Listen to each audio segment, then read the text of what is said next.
je vais commencer par un mot de prière. Éternel Dieu, nous te rendons grâce, nous te remercions pour ces moments que tu as rendus disponibles. Oh grand Dieu, tu es merveilleux, tu es digne d'adoration, tu es digne de louange. Nous t'adorons pour tout ce que tu fais dans nos vies. Nous t'exaltons, nous te louons. Merci, grand Dieu, pour la force, l'énergie, surtout le temps que tu as rendu disponible pour venir écouter ta parole, tes réprimandes, tes avertissements, tes encouragements, tes consolations. Seigneur Dieu, donne-nous la force de vaincre le péché. Donne la force de résister à la tentation. Merci pour tous ceux qui sont à cette réunion, pour ceux qui n'ont pas pu être là, pour ceux qui vont la suivre plus tard par ta grâce. Grand Dieu, je t'en supplie, donne-moi d'enseigner, pas ce que mon intelligence voudrait enseigner, mais donne-moi d'enseigner ce que tu voudrais que nous recevions comme parole d'encouragement, d'exhortation, de consolation et surtout de réprimande. Parce que tes réprimandes conduisent à la vie éternelle. Seigneur, merci infiniment pour cette réunion, pour cet enseignement. Seigneur, par la force et l'autorité que tu nous as donnée en Jésus-Christ, nous réduisons au silence tout esprit impur qui a été commandité pour perturber ces réunions. Nous les réduisons au silence et nous rendons ces réunions invisibles à l'ennemi au nom de Jésus-Christ. Seigneur Dieu, merci pour les maisons des uns et des autres, pour tout endroit où les enfants vont recevoir cet enseignement à distance. Merci. Au nom de Jésus-Christ, nous avons prié. Amen. Alors, mes frères, j'aimerais que nous tournions nos Bibles avant de chanter. Débloquez vos micros, nous allons chanter. Mais avant de chanter, j'aimerais que nous proclamions ensemble cette écriture de Romains chapitre 6, verset 14. J'aimerais que nous la proclamions ensemble. Et comme je l'ai dit, faisons attention, ne nous limitons pas à proclamer la parole de Dieu. Proclamer la parole de Dieu en y croyant, en y croyant. Alors, dans Romains chapitre 6, verset 14, nous allons proclamer ensemble la première partie de ce verset. Et je vais tout simplement poursuivre avec la deuxième partie.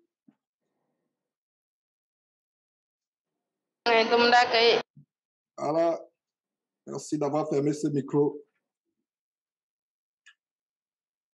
Donc, proclamons ensemble, si vous êtes prêts, nous allons proclamer ce verset ensemble avec foi.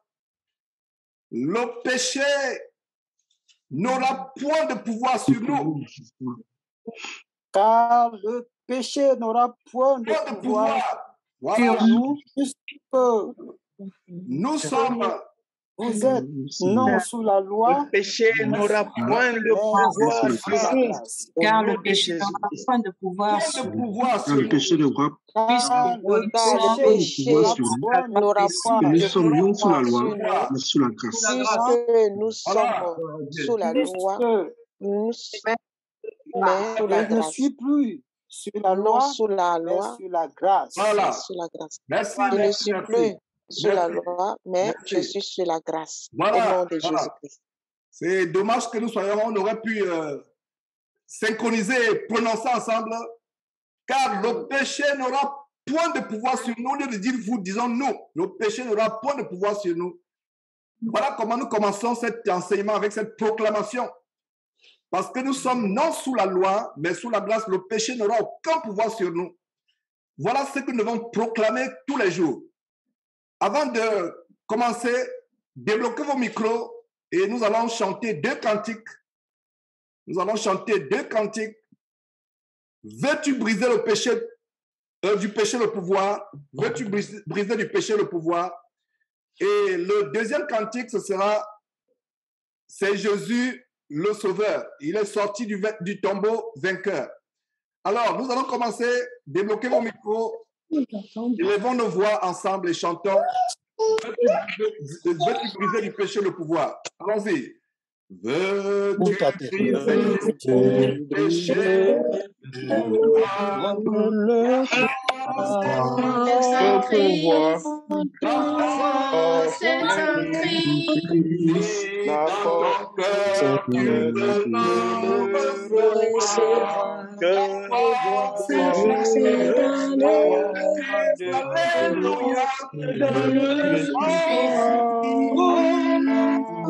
Oui, puisque vainqueur est le sang de Jésus, notre sauveur. Le sang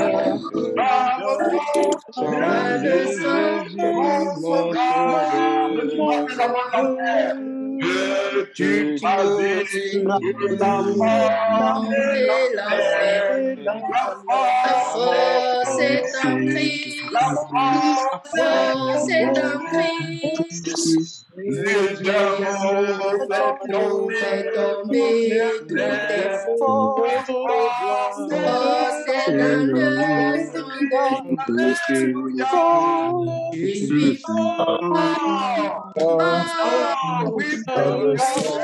suis le sang de Jésus-Christ, je suis mort, oui, plus que vainqueur.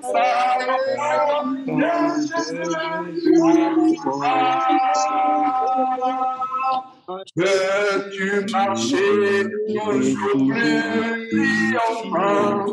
La force est en Christ. La force est en Christ. De garder Jésus est tout puissant. La force est dans le sang de Christ. Tu fortes, oui, puisque vainqueur est le sang de Jésus-Christ, notre sauveur.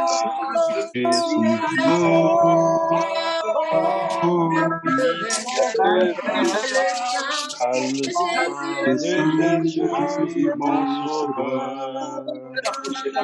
Feu du ciel,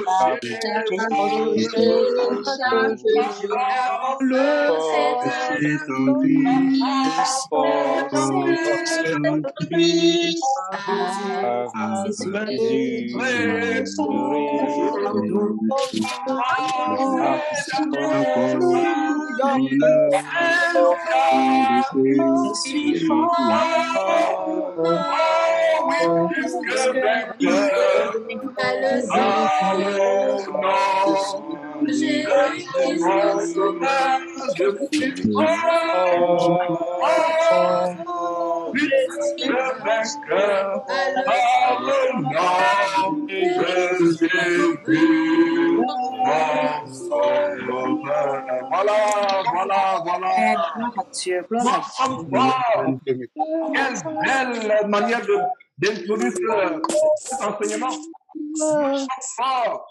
Par Jésus-Christ, c'est notre force pour vaincre le péché. Quelle belle introduction à cet enseignement, comment surmonter et résister à la tentation. Nous allons continuer avec le deuxième et dernier cantique d'aujourd'hui, par la grâce de Dieu, et Jésus, le Seigneur. Il est sorti du tombeau, il est vainqueur. On y va tout le monde, allons-y. Il est sorti du tombeau, il est vainqueur. Tout genou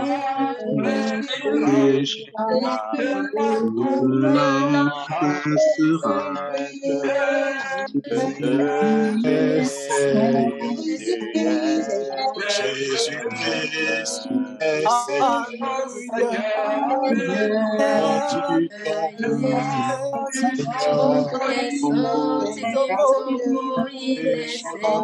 Le péché va partir, la sainteté va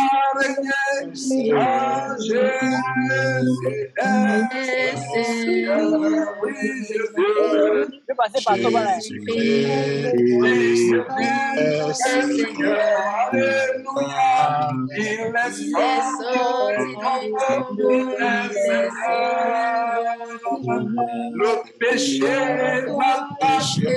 ma connaissance doit régner à Jésus,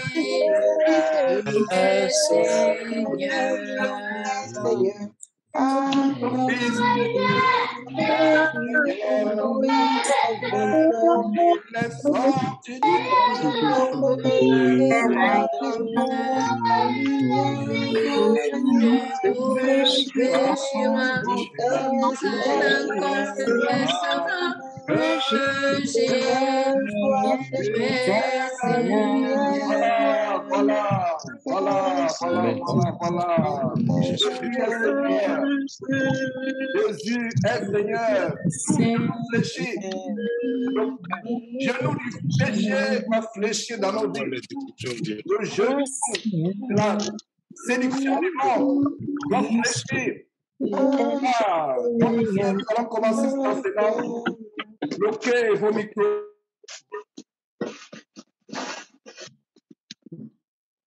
Tu as bloqué ton micro.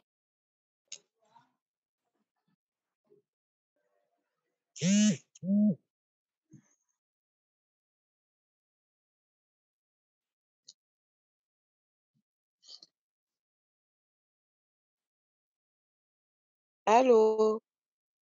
S'il vous plaît, frère.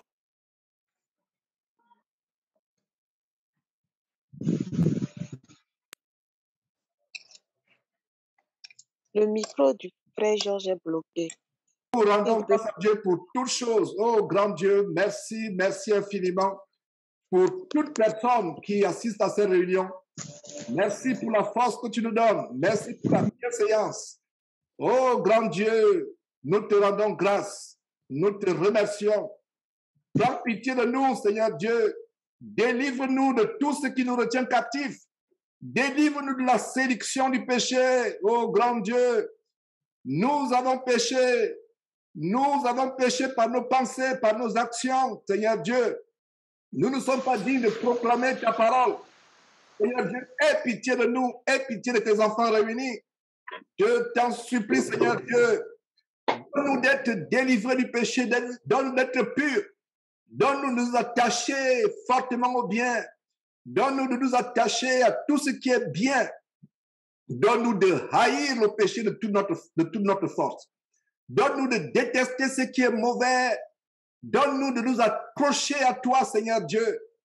Oh, grand Dieu, nous t'avons affligé par nos mauvaises paroles. Nous t'avons affligé par nos mauvaises pensées.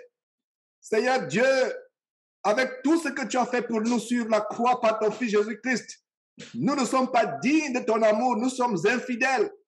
Nous sommes infidèles. Malgré cela, tu es toujours fidèle. Tu nous protèges. Tu nous bénis, tu nous donnes du pain, tu nous donnes à manger, à boire, tu nous donnes la santé. Malgré cela, nous ne sommes pas fidèles, Seigneur Dieu. Pardonne à tes enfants réunis ici. Pardonne-nous, oh grand Dieu. Pardonne à tes enfants. Étends ta miséricorde sur nous, Seigneur Dieu. Donne-nous d'être délivrés du péché. Donne-nous d'être délivrés de tout ce qui nous retient captifs dans ce monde. Seigneur Dieu, donne-nous de regarder ce monde comme étant passager. Oh, grand Dieu, donne-nous d'avoir le regard porté sur ce qui est éternel. Seigneur Dieu, merci de ce que tu nous donnes d'avoir le regard fixé sur le royaume de Dieu. Comme Moïse, qui avait méprisé les trésors de l'Égypte et qui avait les regards fixés sur la rémunération à venir. Donne-nous la même foi. Seigneur Dieu, donne-nous la foi du Seigneur Jésus-Christ. Donne-nous cette foi, donne-nous la foi de marcher, non par la vue, non par nos sens, mais de marcher aveuglement comme Abraham qui pouvait aller à un endroit étranger ne sachant pas où il allait, mais aller par la foi. Grand Dieu, nous te remercions, nous te rendons grâce. Prends pitié de nous, Seigneur Dieu. Donne-nous d'être dignes de ton royaume éternel. Donne-nous d'avoir les regards fixés sur le royaume éternel. Seigneur Dieu, nous avons certainement par nos pensées, par nos paroles, par nos actions impures, par nos paroles impures, par nos actes impurs, nous avons fait de mauvaises choses. Seigneur Dieu, je t'en supplie, prends pitié, prends pitié. Prends pitié, Seigneur Dieu. Prends pitié, nous t'en supplie. Nous ne sommes rien sans toi. Nous ne sommes rien. Donne-nous d'être délivrés de plus grands problèmes, le problème du péché. Merci, Seigneur Dieu, de ce que tu nous ouvres l'intelligence à recevoir cet enseignement. C'est au nom de Jésus que nous avons prié. Amen. Amen. Mes frères et sœurs, voilà le genre d'enseignement qui n'est pas populaire parce que quand on fait des séminaires, comment s'enrichir, comment devenir riche, comment avoir la puissance de Dieu dans la vie, comment percer, comment entrer dans sa destinée glorieuse sur cette terre. Que ce soit dans les stades sont remplis, les salles de conférence sont remplies, que ce soit par Internet, c'est rempli. Mais quand on fait un séminaire ou un enseignement comme celui-ci, comment vaincre le péché, comment surmonter la tentation, nous ne sommes pas nombreux. Je suis même surpris que nous soyons nombreux aujourd'hui. C'est le genre d'enseignement qui n'est pas populaire. C'est le genre d'enseignement que les chrétiens ne veulent pas entendre.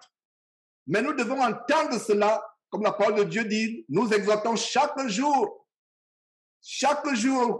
comme on peut le dire aujourd'hui, afin que personne ne s'endurcisse par quoi? Par la séduction du péché.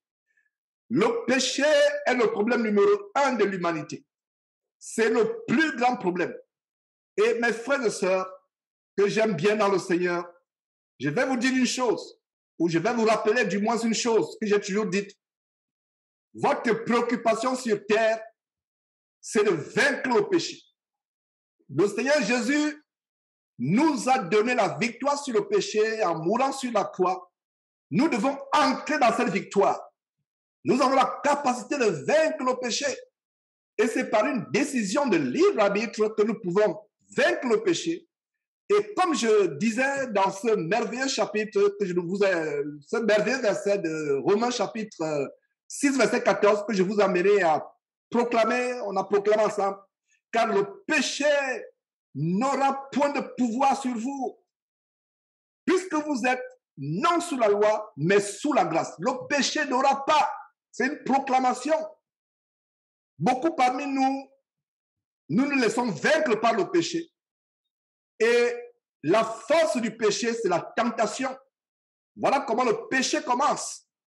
Comme je disais, enseignant aux jeunes gens, que ce soit dans la rue, non seulement les jeunes gens, même les personnes âgées, que ce soit dans la rue, que ce soit sur Internet, quand vos yeux tombent sur une femme qui est à moitié nue ou même nue, ou habillée de manière impudique, quand vos yeux tombent sur elle, que ce soit dans la rue, que ce soit sur Internet, vous devez détourner votre regard, partir de là en courant. Donc, il y a des stratégies pour fuir le péché. Il y a des stratégies pour vaincre le péché, pour fuir le péché. Et c'est les stratégies que nous allons voir aujourd'hui. Fuir le péché, c'est un acte, c'est une décision, c'est un engagement de veiller. Bien de fois, nous implorons Dieu, que Seigneur Dieu, donne-nous de vaincre le péché. Mais cela, c'est aussi une décision personnelle. Je prends la résolution d'être victorieux du péché.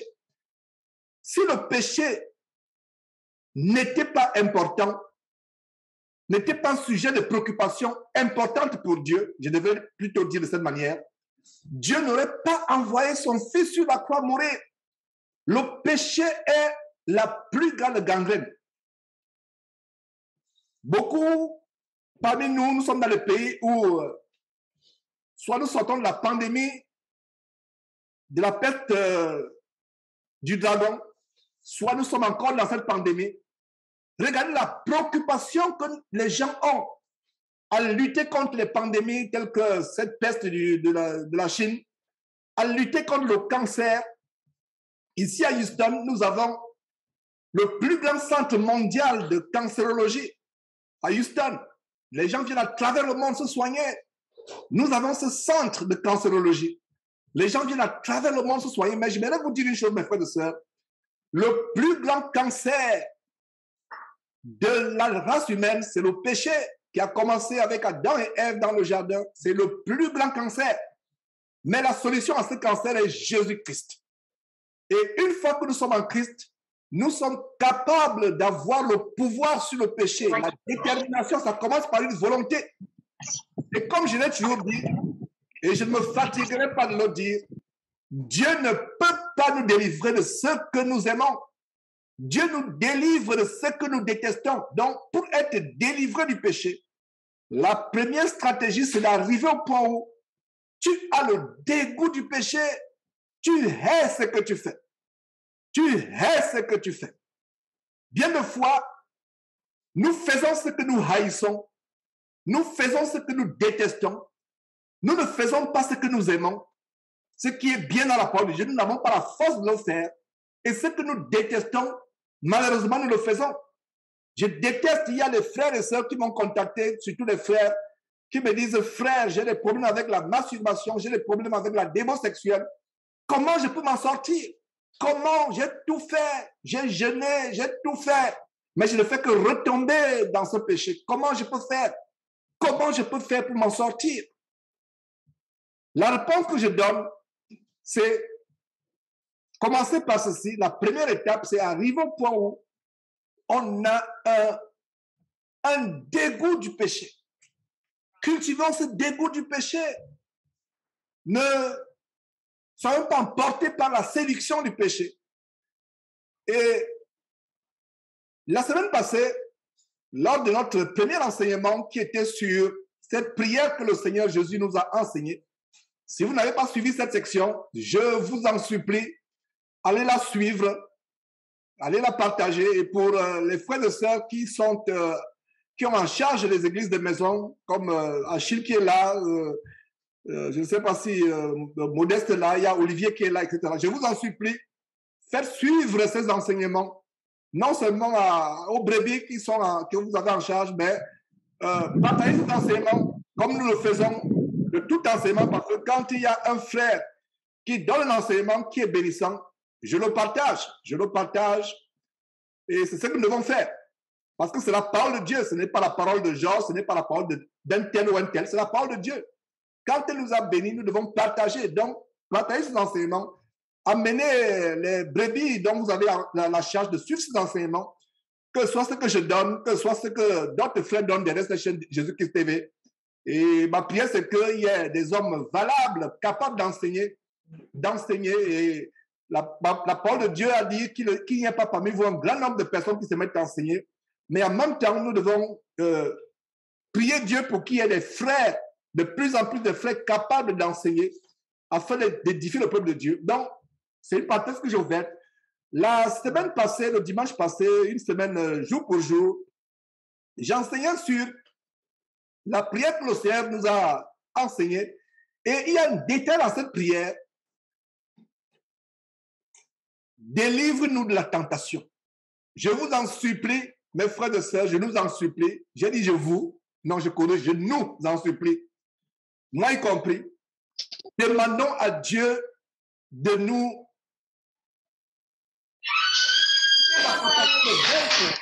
la tentation. Fermez vos micros s'il vous plaît. Donc demandons à Dieu la capacité chaque jour de vaincre la tentation, de vaincre. Le Seigneur Jésus, et une manière de vaincre la tentation, c'est de beaucoup prier. Beaucoup prier. Si vous ne parlez pas encore en langue, demandez à Dieu de vous donner le don du parler en langue. Et même si Dieu ne vous l'a pas encore donné, continuez à prier, mais en attendant, priez abondamment. Parce que quand on est dans la prière, constamment dans la prière, la tentation est moindre. La tentation arrive quand on s'éloigne de la parole de Dieu. Si quelqu'un me dit, frère, je suis constamment tenté, je suis constamment persécuté, j'ai des tentations, j'ai des rêves impurs dans la nuit, la première question que je vais poser, c'est que combien de temps passes-tu dans la parole de Dieu à longueur de journée? Combien de temps passes-tu dans la prière? Et aujourd'hui, nous avons la Bible de manière électronique. Par un ordinateur, on peut accéder à la Bible. Par un téléphone portable, on peut accéder à la Bible. Donc, nous avons la Bible partout. Alors, il n'y a pas d'excuse aujourd'hui. Il n'y a pas d'excuse. Votre téléphone, vous l'ouvrez, il y a une Bible à l'intérieur. Votre ordinateur a une Bible. Donc, il n'y a pas d'excuse. Alors, quelqu'un me dit, frère, j'ai des problèmes de résister à la tentation, j'ai des problèmes d'impureté dans ma vie, dans mes pensées. La question que je pouvais poser, frère, sœur, combien de temps passes-tu dans la parole de Dieu? Combien de temps passes-tu dans la prière? Nous devons constamment prier Dieu pour ne pas succomber à la tentation. Priez Dieu, si Seigneur, donne-moi la force. Crie au secours. Et on ne peut pas. Vous pouvez me tromper. Je peux vous tromper, mais on ne trompe pas Dieu. On ne trompe pas Dieu. Dieu voit la sincérité de votre cœur. Et ce genre de prière, c'est le genre de prière que vous faites dans le secret. Ne faites pas ce genre de prière publiquement parce que bien des fois, vous voulez paraître aux yeux des frères et sœurs pour ce que vous n'êtes pas. Ce genre de prière, faites-le dans le secret. Tu entres dans ta chambre, tu fermes la chambre derrière toi, tu dis, Seigneur Dieu, je veux faire ta volonté. Donne-moi la force de résister à l'ivrognerie. Donne-moi la force de résister à la démon sexuelle. Donne-moi la force d'oublier les choses du passé. D'oublier les choses du passé, de me tourner vers ce qu'il y a en avant. Donne-moi la force de me libérer de tout ce qui me retient captif. Le diable fera tout. N'oubliez pas que le diable rôde comme un lion rugissant, cherchant qui il dévorera. Nous devons lui résister avec une foi ferme. Et la foi vient de quoi? La foi vient de ce qu'on entend. Ce qu'on entend vient de la parole de Dieu. Donc ne me dites pas, frère, j'ai des problèmes à résister à la tentation. J'ai des problèmes à résister au péché. Mais tu ne pries pas assez dans ta vie. Tu ne lis pas assez la parole de Dieu. Lis abondamment la parole de Dieu. Prie abondamment. Dieu va te donner la capacité de résister à la tentation. À la tentation. Et il y a deux versets que j'aimerais vous donner. C'est un résumé de ce qu'on a vu la dernière fois. Nous, les frères et sœurs, nous recevons beaucoup d'enseignements, mais il y a des versets clés que nous devons connaître, que nous devons mémoriser. Et non seulement les mémoriser comme des perroquets ou comme des robots, mais les mettre en pratique. Et un de ces versets, c'est comprendre que nous avons la capacité par Jésus-Christ de vaincre nos péchés. Il a dit dans Hébreux chapitre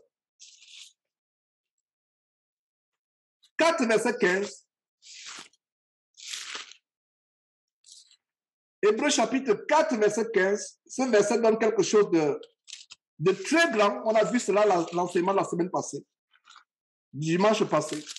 Hébreux chapitre 4, verset 15 dit quoi? Car nous n'avons pas un souverain sacrificateur. Voilà, aujourd'hui nous avons en passant un seul souverain sacrificateur. Nous n'en avons pas deux. Donc nous avons un seul souverain sacrificateur. Alors le verset dit quoi? Verset 15, nous sommes en Hébreux chapitre 4, verset 15, frères et sœurs. Frères et sœurs, Hébreux chapitre 4, verset 15. Car nous n'avons pas un souverain sacrificateur qui ne puisse pas compatir à nos faiblesses. Au contraire, il a été tenté comme nous en toutes choses, sans commettre de péché. Sans commettre de péché. Voilà. Quelle bonne consolation ce verset nous apporte. Ce verset nous montre que nous avons un souverain sacrificateur qui compatit à nos faiblesses. Dieu seul est fort. C'est pour ça que la Bible dit, si quelqu'un dit qu'il n'a pas de péché, c'est un menteur. Parce qu'il arrive de fois, nous péchons involontairement, inconsciemment.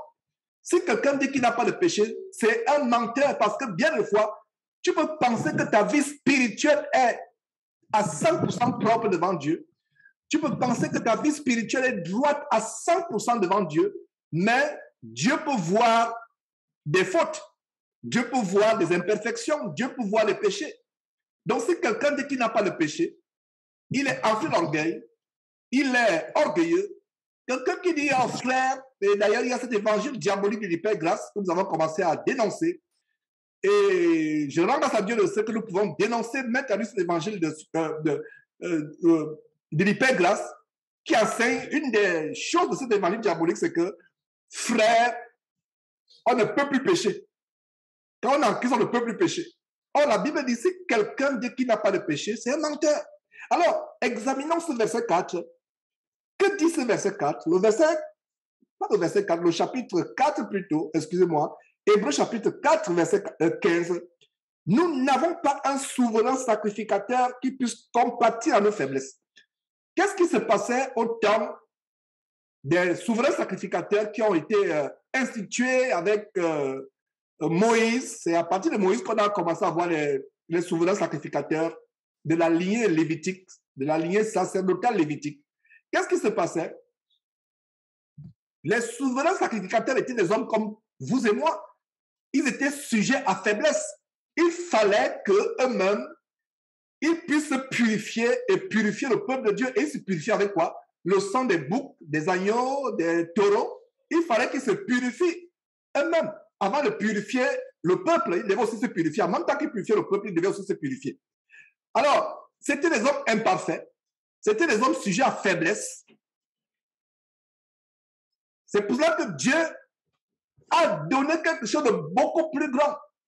Il a fait venir son fils mourir, d'abord naître sur terre, commencer ce grand ministère et quelques temps après, son fils, il a fait mourir son fils sur la croix pour vous et pour moi, afin que nous soyons délivrés du péché. Et le Seigneur Jésus, après sa mort, est monté au ciel. Il a traversé les cieux après sa résurrection et il est allé à s'asseoir dans toute sa gloire, dans toute la gloire, à la droite du Dieu vivant et vrai, du seul vrai Dieu. Voilà ce qui s'est passé. Donc Jésus n'est plus un homme de la même nature pécheresse comme vous et moi. Il a porté nos péchés, il a marché sur terre, il a mangé comme vous et moi nous mangeons, il avait des faiblesses, il avait de la douleur, il pouvait ressentir la douleur. Mais une fois ressuscité, une fois monté au ciel, ce n'est plus le même Jésus que nous avons. Nous avons un homme qui n'est plus de la même nature que vous et moi. Il est de la nature, il est maintenant véritablement participant de la nature divine. Vous et moi, nous sommes participants de la nature divine en esprit, par la foi. Mais Jésus, actuellement, a accompli tout ce que Dieu a voulu qu'il accomplisse. Et c'est un merveilleux souverain sacrificateur. Donc, c'est pour cela qu'aujourd'hui, cessez de vous fier à tel ou tel pasteur. Cessez de mettre votre confiance à tel ou tel pasteur. Parce que si vous mettez votre confiance, c'est une parenthèse que j'ouvre à un pasteur, vous avez une maladie et votre confiance dans ce pasteur, le pasteur vous a donné rendez-vous dans une semaine pour prier pour vous. Et après 3 jours, vous apprenez que le pasteur est mort. Voilà, que feriez-vous? Que feriez-vous? Vous avez mis votre foi à un homme, n'est-ce pas? Mais quand nous mettons notre foi en Jésus-Christ et Jésus-Christ lui seul, est-ce que Jésus-Christ peut mourir à nouveau? Non. Il vit éternellement. Il a traversé les cieux. C'est pour ça que nous devons aller à Jésus avec foi. Croire en Jésus. Savoir que Jésus nous délivre véritablement. Voilà. C'est ce que nous devons faire. Aller à Jésus avec foi. Savoir qu'il est un souverain sacrificateur. Allons encore dans ce verset. Le verset 15 d'Hébreux chapitre 4. Car nous n'avons pas un souverain sacrificateur qui ne puisse compatir à nos faiblesses. Il compatit à nos faiblesses. Vous savez pourquoi? La suite du verset donne la révélation. Il a été tenté en toutes choses. La Bible, mes frères et sœurs, la Bible, mes frères et sœurs, ne nous donne pas tous les détails de la tentation de Jésus-Christ. Jésus, c'était un homme comme nous. Il pouvait avoir l'appétit. Il pouvait manquer de sommeil. Il avait la même chair que nous. Il n'est pas né. La Bible ne dit pas que Jésus était unique. Un unique, pour ceux qui ne le savent pas, c'est les gens qui ne peuvent parler avec les femmes. La Bible ne dit pas que Jésus était unique. Il avait un corps parfait. Un corps d'un homme normal. Quelle tentation il n'a pas eu. C'est pour ça qu'il peut compatir la faiblesse. Donc, la bonne nouvelle, c'est que mon frère, ma soeur, si tu es réuni avec nous aujourd'hui, Si ta vie a été, jusqu'à ce matin ou jusqu'à ce soir où nous suivons cet enseignement selon ton heure, si ta vie a été une vie de péché, la bonne nouvelle, c'est que tu peux repartir à Dieu, tu peux aller à Jésus-Christ, dire Seigneur Jésus, ou Seigneur Dieu, par ton Fils Jésus-Christ, tu m'as délivré du péché. Merci de ce que le Seigneur Jésus peut compatir à nos faiblesses. Est-ce que vous savez que le rôle, l'un des rôles du Seigneur Jésus au ciel, beaucoup de gens ne savent pas le rôle, beaucoup de chrétiens ne sont pas conscients vraiment du rôle du Seigneur Jésus au ciel. Il est notre avocat auprès du Père. Il est notre avocat. Il intercède pour nous. Il intercède pour nous. Il est notre avocat. Il est notre médiateur.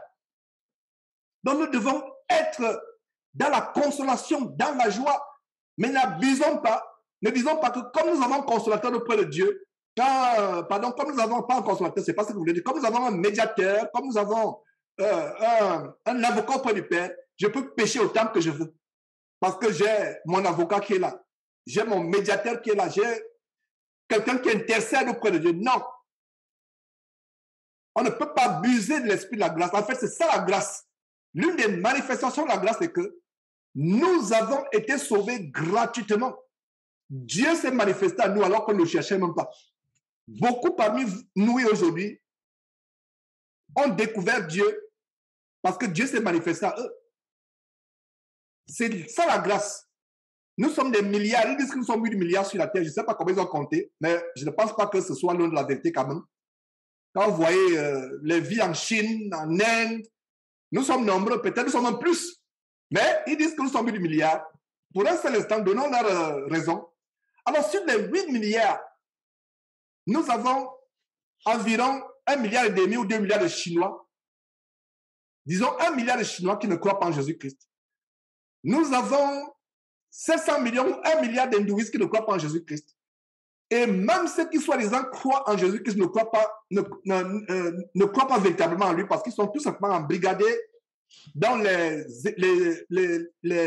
religions humaines telles que pentecôtistes, évangéliques, branhamistes, mormons, témoins de Jéhovah, épiscopalisme, peu importe les religions qui sont les inventions des hommes, catholiques, adventistes, baptistes, etc. Donc, ceux qui connaissent véritablement le Seigneur Jésus, révélé au travers de la Bible, la parole de Dieu, ceux qui marchent en communion avec le Seigneur Jésus-Christ, on est peu sur terre. Je ne dis pas ça pour que cela suscite en vous l'orgueil, mais c'est une réalité, c'est une grâce. Regardez, les milliards de personnes à travers le monde, combien véritablement suivent Jésus-Christ? Combien ont le désir de vaincre le péché? Regardez, imaginez-vous que je faisais une réunion comment être délivré des maris de nuit. Un enseignement. Oh là là, ce sera plein. Comment sortir du célibat. Et si vous commencez à voir de tels enseignements sur Jésus-Christ TV, appelez-moi Dada, envoyez-moi des messages, me dites Georges, qu'est-ce qui se passe? Es-tu en train de virer? Parce que c'est ce que les gens, ils aiment les enseignements pour soigner la vie. Comment sortir du célibat? Comment vaincre le chômage? Comment percer financièrement? Comment lancer les affaires? La plupart des prédicateurs aujourd'hui sont devenus des motivateurs et influenceurs. Ils sont devenus des influenceurs. Laissez les influenceurs sur Internet faire leur travail. Laissez les motivateurs faire leur travail. Parce que les motivateurs ou influenceurs sur Internet n'utilisent pas la Bible. Ils n'utilisent pas le nom de Jésus-Christ. C'est pour cela que les faux pasteurs seront jugés plus sévèrement parce qu'ils utilisent le nom de Jésus-Christ et la Bible pour influencer les gens dans l'amour du monde, pour motiver les gens dans l'amour du monde.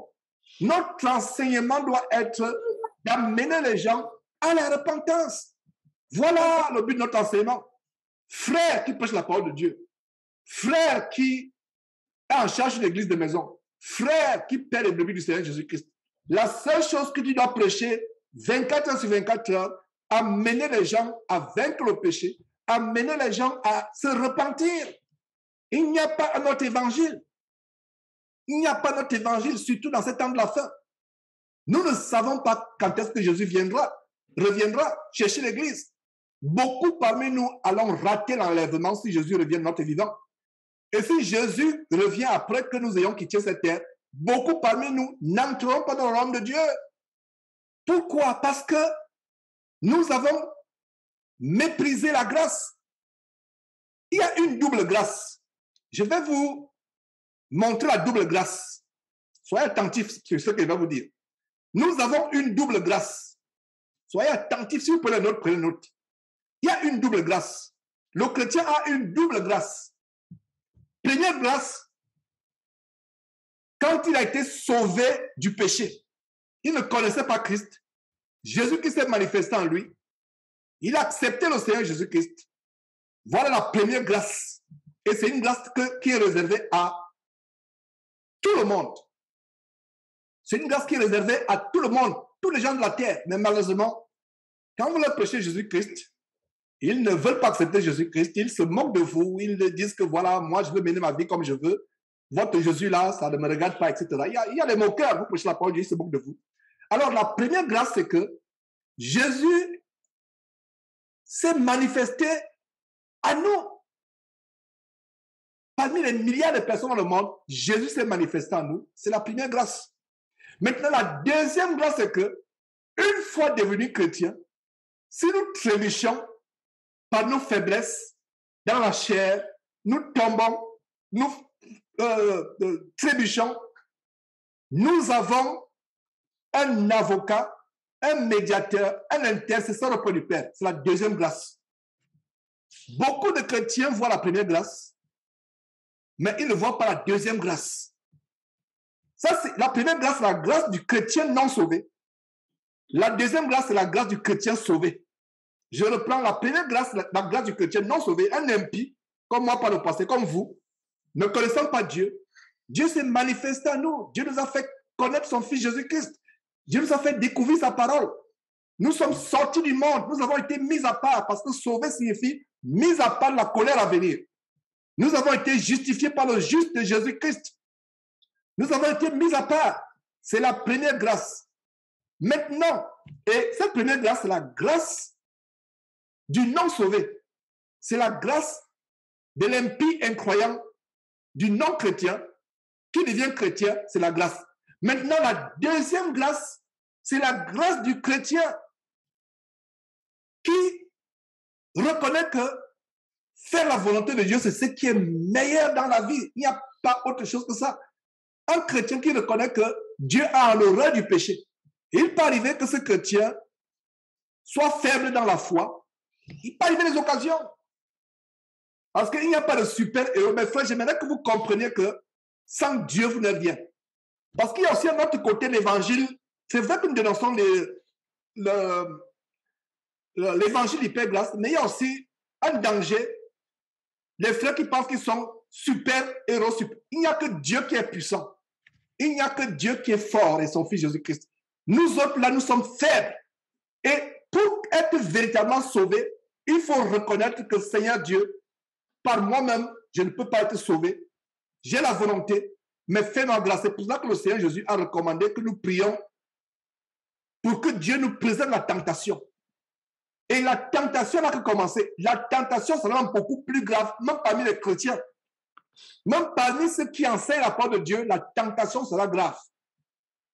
Ça, c'est un grand message que je donne aujourd'hui, mes frères et sœurs.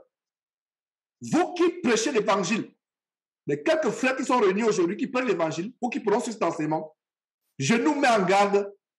Le diable a décidé de tenter la plupart d'entre nous. De toutes sortes de manières. Ça peut être par l'argent.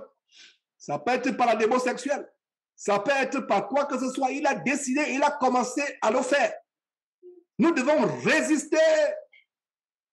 Résister. C'est pour cela que de plus en plus, si c'est la volonté de Dieu, si le temps me permet, j'aimerais qu'il y ait des réunions de coordinateurs ou des réunions de bergers, je vais dire ceux qui ont en charge les églises de Dieu, pour se fortifier de temps en temps, pour se fortifier. C'est quelque chose que j'ai à cœur, mais je me demande comment ça doit se passer, quand est-ce que ça doit se passer, les circonstances. Nous devons nous fortifier. Parce que le diable, pour détruire un ministère, pour détruire l'église de maison, va passer par celui qui a la tête. Nous devons être forts et fortifier les frères. Fortifier les frères. C'est ce que Jésus recommande d'ailleurs. Toi qui es berger, fortifie-toi afin de fortifier les frères. Si le berger est séduit par le péché, comment va-t-il en... Si le berger, je le reprends, si le berger est séduit par le péché, comment vas-tu amener les autres à vaincre le péché? Il ne pourra pas, n'est-ce pas? Ce sera difficile. Si le berger a des problèmes dans son foyer, dans sa maison, comment pourra-t-il encourager les frères qui ont des problèmes dans leur maison, dans leur foyer? Si le berger a des problèmes avec l'argent, avec l'honnêteté, avec la fausseté, avec les problèmes avec la fausseté, la corruption, le faux, comment pourra-t-il encourager les autres? La tentation, mes frères et sœurs, est en train de surgir dans le monde et elle va se manifester. Quand elle est dans le monde, je vais dire, ce que nous sommes en train de voir, qui se passe? Qui a cru que des écoles, et je pensais que c'était le cas de l'Europe, mais les politiciens se battent aux États-Unis. Pourquoi? Parce que certains veulent imposer l'éducation sexuelle aux enfants de 2 ans, 3 ans. Un enfant de 2 ans, 3 ans, par exemple, a besoin d'apprendre comment faire des objets avec la pâte à modeler. Et l'après-midi, il prend sa sieste. Mais il ne va pas à l'école pour savoir s'il est un homme, s'il est une femme, s'il peut changer de sexe, s'il peut expérimenter le plaisir sexuel. Mais ça, c'est terrible. Et ce n'est que le début. Ils ont réussi avec le mariage entre Adam et Steve, alors que Dieu a voulu que le mariage soit entre Adam et Steve. Aujourd'hui, c'est avec Adam et Steve. Incroyable. Dieu a dit mariage entre mariage entre Adam et Ève. Aujourd'hui, c'est Adam et Steve. Quelle confusion, mes frères et sœurs, aujourd'hui dans le cas dans le monde. Comme un frère disait, je ne sais pas, hier, un frère me disait, frère, aujourd'hui, les gens du monde marchent sur la tête. Dieu a dit, l'homme quittera son père et sa mère, s'attachera à sa femme. Ce n'est pas Adam et Steve. C'est Adam et Ève. Ce n'est pas Adam et Steve, c'est Adam et Ève. Aujourd'hui, on confond, on pense que c'est Adam et Steve. Ce n'est pas cela. Et la confusion pour, elle va même infiltrer les vraies assemblées de Dieu que nous formons. Les vraies assemblées de Dieu. Et nous devons résister à cette tentation. Il y aura des choses terribles. Et ne dites pas que ça se passe en Europe, aux États-Unis, au Canada, je dois retourner en Afrique. Je vous assure que les Africains sont forts à dépasser les maîtres dans l'enseignement des choses mauvaises. Je peux vous dire cela. L'Africain est fort. Parce que quand Internet a été créé, les Africains étaient en arrière sur Internet. TikTok a été créé, les Africains étaient en arrière. Mais allez un peu sur les réseaux sociaux. De temps en temps, dans cette prédication, il m'arrive de suivre un peu les tendances des jeunes. Parce que tu ne peux pas véritablement enseigner les jeunes sans savoir ce que les jeunes font. C'est pour ça que vous, parents, intéressez-vous un peu à ce que vos enfants font. Leurs études, qu'est-ce qu'ils voient sur Internet? Intéressez-vous. Si vous n'avez pas les cours d'informatique, prenez les cours d'informatique, même des cours élémentaires pour savoir ce qu'ils sont en train de faire. Et aujourd'hui, le monde est envahi par la fausseté, par ce qui est mauvais. Et nous devons résister à cela. Nous devons résister. Et ce n'est que le début. Donc je disais que les Africains ont même dépassé. Regardez TikTok. Le système des influenceurs a commencé avec les Américains, les Européens, surtout les Américains, influenceurs. Maintenant, les influenceurs de Facebook africaines ont même dépassé les influenceurs américains. Pour ceux qui sont sur les réseaux sociaux, vous savez de quoi je parle. L'Africain sait, donc ne dites pas que ces choses commencent à arriver aux États-Unis, je vais aller en Afrique. Quand l'Afrique va se convertir à l'homosexualité véritablement, ce sera plus que les États-Unis. C'est ça que j'ai constaté. Je ne tiens pas ici un discours politique. Je ne suis pas en train de faire de l'anthropologie ou de la sociologie ou de l'ethnologie, mes frères et sœurs. Je vous donne un avertissement qu'aucun pays ne sera à l'abri. Aucun pays ne sera à l'abri. Sauf si tu décides d'aller vivre quelque part dans un oasis au Sahara. Je ne sais pas si on dit un oasis ou une oasis. Corrigez-moi. Donc, même si vous allez vous cacher au fin fond du Congo, la séduction est en train d'atteindre le monde entier. Revenons pour ce qui concerne l'Église de Dieu. Nous ne sommes pas en reste. Le diable a décidé de tenter les serviteurs de Dieu que nous sommes. Le diable a décidé de nous amener à nous amener à sortir des rails. Il faut que nous soyons fermes. Et c'est une parenthèse que j'ouvre, une parenthèse d'encouragement pour les frères et sœurs qui décident de servir le Seigneur, soit en prêchant la parole de Dieu, soit en ayant en charge l'église de maison. Donc, je voulais ouvrir cette parenthèse pour nous fortifier, frères, à tenir ferme. Ce que je dis, je le dis, je ne peux pas dire que c'est une prophétie, mais c'est un constat qui est fondé sur la parole de Dieu. Le diable s'attaque au berger. Il veut détruire. Il enlève l'engouement pour prêcher. Il enlève l'engouement pour diriger, pour prêcher, pour encadrer les frères. Il enlève cet engouement. Et s'il n'arrive pas à enlever cet engouement, il va commencer à vouloir te ramener en arrière, à vouloir te ramener à ce que tu as vomi. Toutes sortes. Vous allez vous rendre compte que subitement, il y a quelqu'un par le passé avec qui un ami d'enfance, un camarade d'enfance, avec qui tu as perdu le contact subitement, qui réapparaît dans ta vie. Tu penses que c'est par hasard. Ce n'est pas par hasard. Le diable l'a envoyé pour te détruire. Ça peut être un ancien copain avec qui vous avez forniqué, ça peut être une ancienne copine que vous avez forniqué. Le diable le ramène pour vous détruire. Et nous devons résister. Donc la dernière partie de cet enseignement sera rappeler les stratégies, comment résister à la tentation. Rappelez, parce que c'est les choses que la plupart d'entre vous connaissent.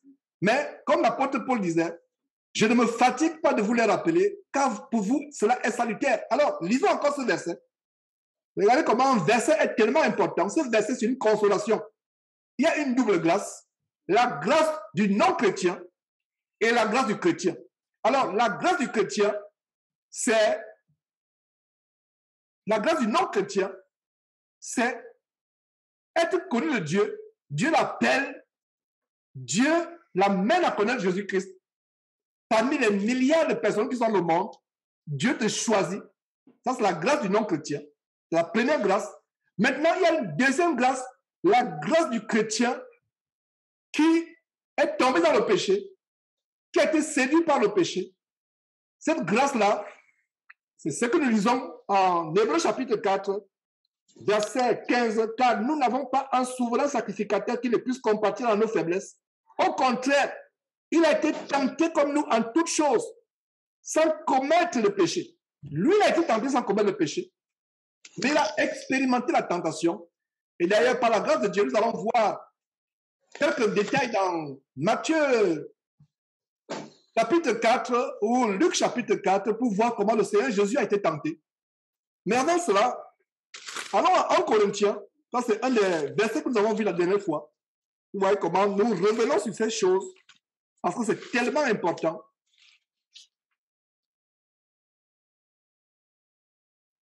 Dieu nous donne l'assurance que s'il y a la tentation, il va nous secourir. Il va nous secourir. Notez ce verset. C'est un verset que nous devons mémoriser et mettre en pratique. 1 Corinthiens chapitre 10, verset 13, qui dit quoi? Aucune tentation, suivez très bien, aucune tentation ne vous est survenue qui n'a été humaine.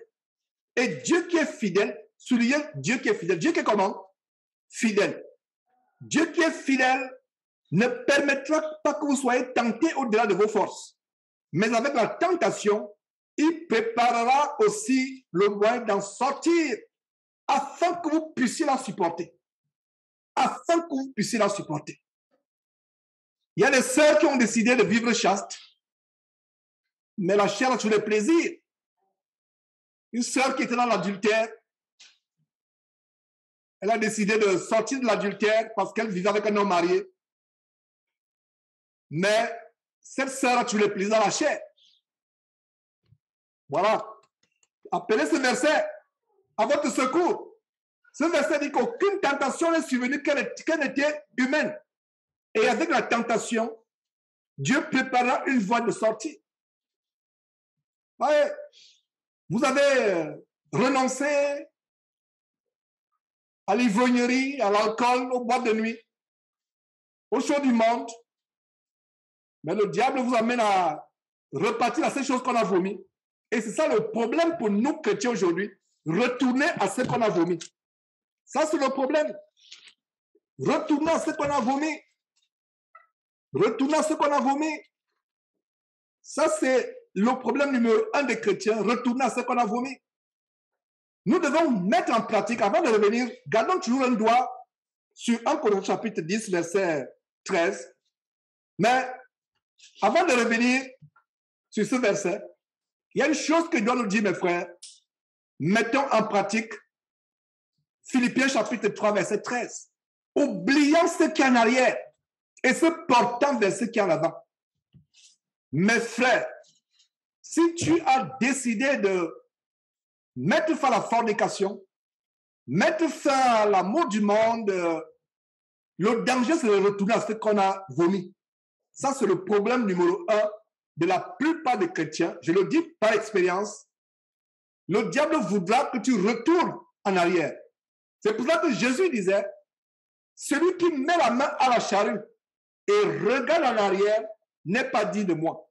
Quand tu as mis la main à la charrue, soit pour servir le Seigneur Jésus-Christ, soit pour marcher en nouveauté de vie, ne regarde pas en arrière. Ne regarde pas en arrière. Regarde de l'avant. Parce que l'arrière, c'est quoi? C'est la nostalgie. Oh, quand je faisais ceci, j'avais mes amis, on allait là-bas, j'avais ma copine là-bas, j'avais mon copain là-bas. Et il y a une chose, mes frères et sœurs, coupez les ponts avec tout ce qui peut vous rappeler au passé. Sœur en Christ qui me suit actuellement, si tu as un ex avec qui tu as été embrasé l'amour, dans les flammes de l'amour, et que vous vous êtes séparés, coupe les contacts. Coupe les contacts définitivement. Voilà ce qu'on doit faire. Je suis en train de parler à une sœur qui écoute cet enseignement. Je ne sais pas qui elle est, mais elle va se reconnaître ou elles vont se reconnaître. Je parle à un frère actuellement qui écoute cet enseignement. Je ne sais pas qui il est, mais il va se reconnaître. Ils vont se reconnaître. Si mon frère, tu as été embrasé par le passé dans les nuages de l'amour, de la fournaise de l'amour du monde, de l'amour charnel, débauché, l'amour impudique avec une femme, aujourd'hui tu es marié, le diable voudra t'embraser, il voudra te faire rappeler ces relations. Coupe les ponts, coupe les ponts, coupe les ponts. Quelqu'un ne peut pas s'amuser avec... et voilà maintenant les stratégies. C'est parce que vous avez compris que nous commençons à entrer dans les stratégies, comment vaincre le péché. Pour ceux qui parlent de notre première stratégie, c'est appliquer Philippiens chapitre 3, verset 13. Oublions ce qui est en arrière. Oublie, c'est difficile d'oublier. La nostalgie est l'arme numéro 1 de Satan. Dis au Seigneur Dieu, Seigneur Dieu Père, délivre-moi de la nostalgie. Donne-moi d'être amnésique. Il y a une maladie qui attrape souvent, qui attaque les vieillards de plus en plus. Là, une maladie où ils deviennent amnésiques, ils oublient tout de leur vie. C'est une maladie. Mais quelquefois, demandons à Dieu de nous frapper de cela, de nous faire oublier le passé. Oublie le passé. Le nom de ce maladie sur mes lèvres. Mais peu importe le nom de cette maladie. Alzheimer. Voilà, exactement. Exactement. La maladie d'Alzheimer, Alzheimer, je ne sais pas d'où vient ce genre de nom, pourquoi il donne ce nom, mais nous savons que c'est les démons qui sont derrière cela.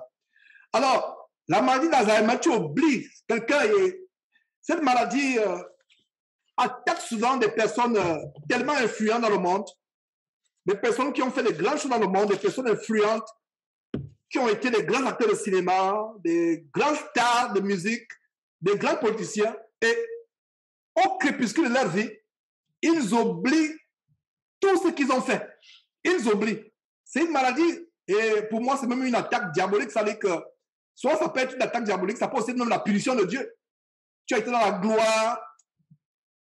gloire, Dieu oublie tout ce que tu as réalisé. Et c'est une maladie terrible. Un vieillard, sa femme entre dans la maison, dans la chambre, lui servir à manger, il dit, mais vous, qui êtes-vous? Il commence à crier, appelle la police, je ne vous connais pas.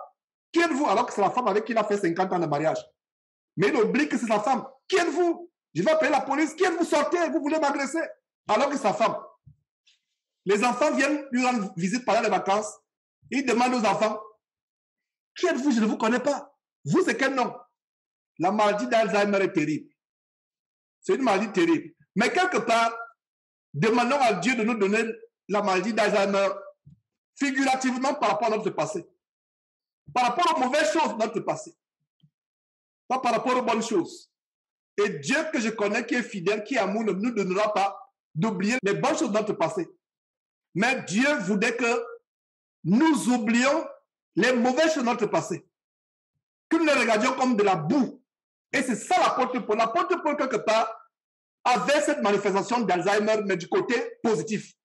C'est pour ça que l'apôtre Paul pouvait dire, toutes ces choses qui étaient pour moi des gars, je les regarde comme de la boue. Voilà la première stratégie pour vaincre le péché. Je peux passer les heures à vous dire des choses, mais je vais me limiter à ce qui est important, à ce que Dieu voudrait que nous comprenions aujourd'hui. La première stratégie pour vaincre le péché, c'est d'appliquer Philippiens chapitre 3, verset 13, oubliant ce qu'il y a en arrière. Frères et sœurs, la nostalgie n'est pas une bonne chose. Bien des fois, on va retrouver les anciens amis du lycée sur Internet, sur YouTube. On va retrouver les anciennes copines sur Internet, les anciennes confornicatrices sur Internet. On va retrouver les anciens confornicateurs, les gens avec qui on a fait l'impudicité sexuelle. On va les retrouver, on commence à penser à eux. Non, quand la pensée commence à venir, chasse cette pensée au nom de Jésus-Christ. Chasse cette pensée. Est-ce que tu me comprends, sœur? Est-ce que tu me comprends, frère?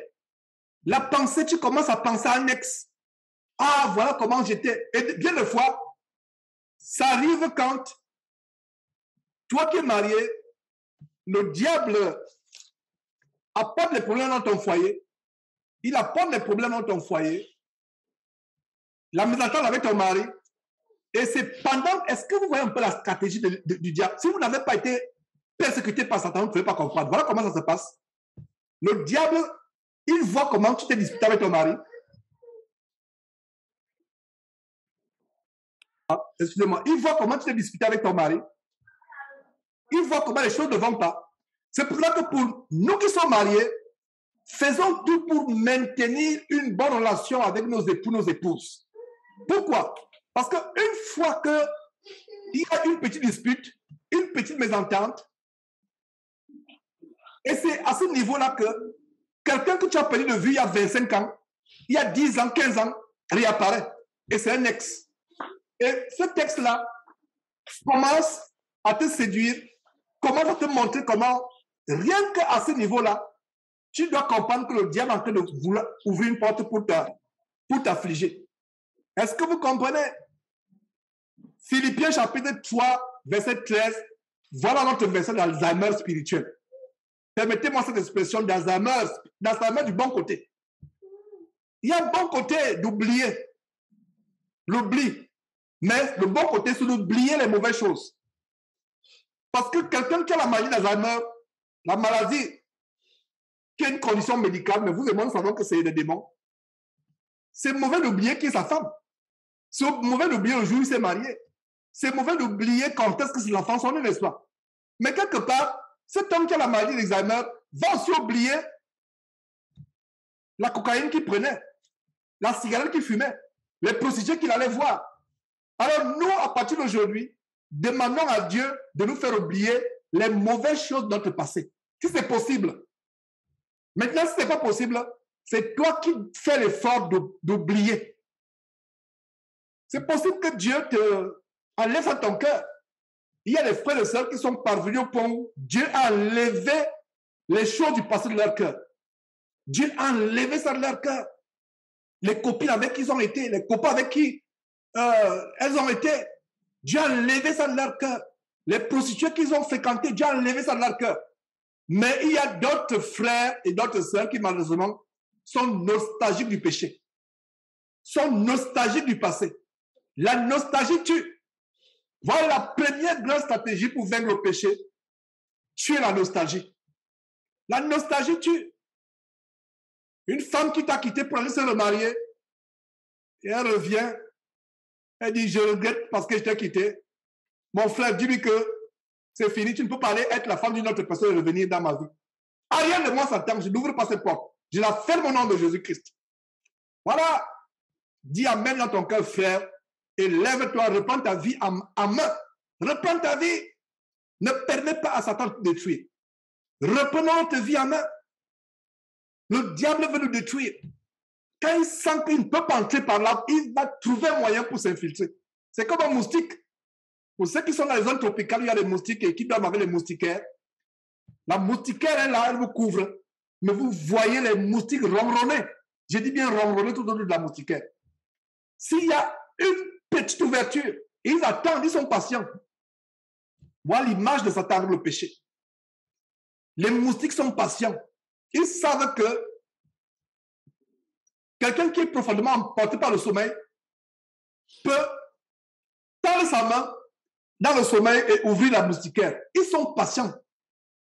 Et je me rappelle en Afrique, quand j'utilisais la moustiquaire, le matin, tu te rends compte que tu as été piqué par les moustiques alors qu'il y avait la moustiquaire.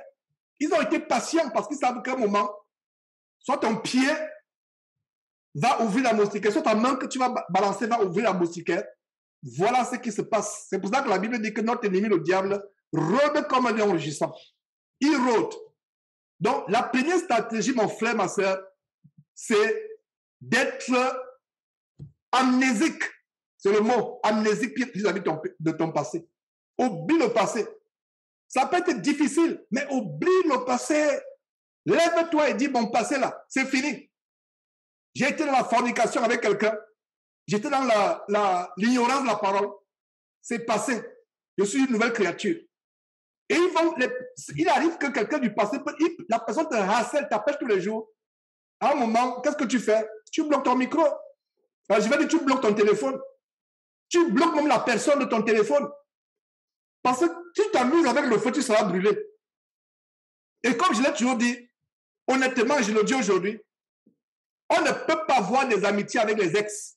Ce n'est pas possible. L'ex est parti. Elle est partie. Maintenant, si vous avez été marié et la personne se repent, revient, ok. Selon la volonté de Dieu, tu peux pardonner à la personne. Mais une femme avec qui tu as été, qui est partie être la femme des autres hommes, et elle revient, mon frère, un enfant de Dieu vit dans la sainteté. C'est vrai que tu pardonnes, mais c'est une situation délicate. Que Dieu donne la force de résister à la tentation. Le péché entre par la nostalgie. C'est la première fois que je fais véritablement l'enseignement sur la nostalgie comme étant une porte ouverte, une porte d'entrée pour le péché. La nostalgie du passé. La nostalgie de ce que nous avons fait. La nostalgie, on commence à se souvenir. Est-ce que vous savez que mes frères et sœurs, ça ne date pas d'aujourd'hui? Qu'est-ce qui arrive? Allez suivre l'enseignement que j'ai fait sur le livre d'Exode, étude approfondie, verset après verset. Allez encore suivre. Qu'est-ce qui se passe? La terre promise est ce vers quoi le peuple juif, je vais dire Israël, se dirigeait. Ils sont sortis de l'Égypte et l'Égypte représentait le monde, la puissance, les attraits, les belles femmes, tous les mets précieux étaient en Égypte, l'abondance financière. toutes les réalisations, c'était en Égypte. Dieu, par Moïse et Aaron, a fait sortir le peuple. Et qu'est-ce qui arrive? Le peuple dans le désert a été nostalgique. Est-ce que vous voyez?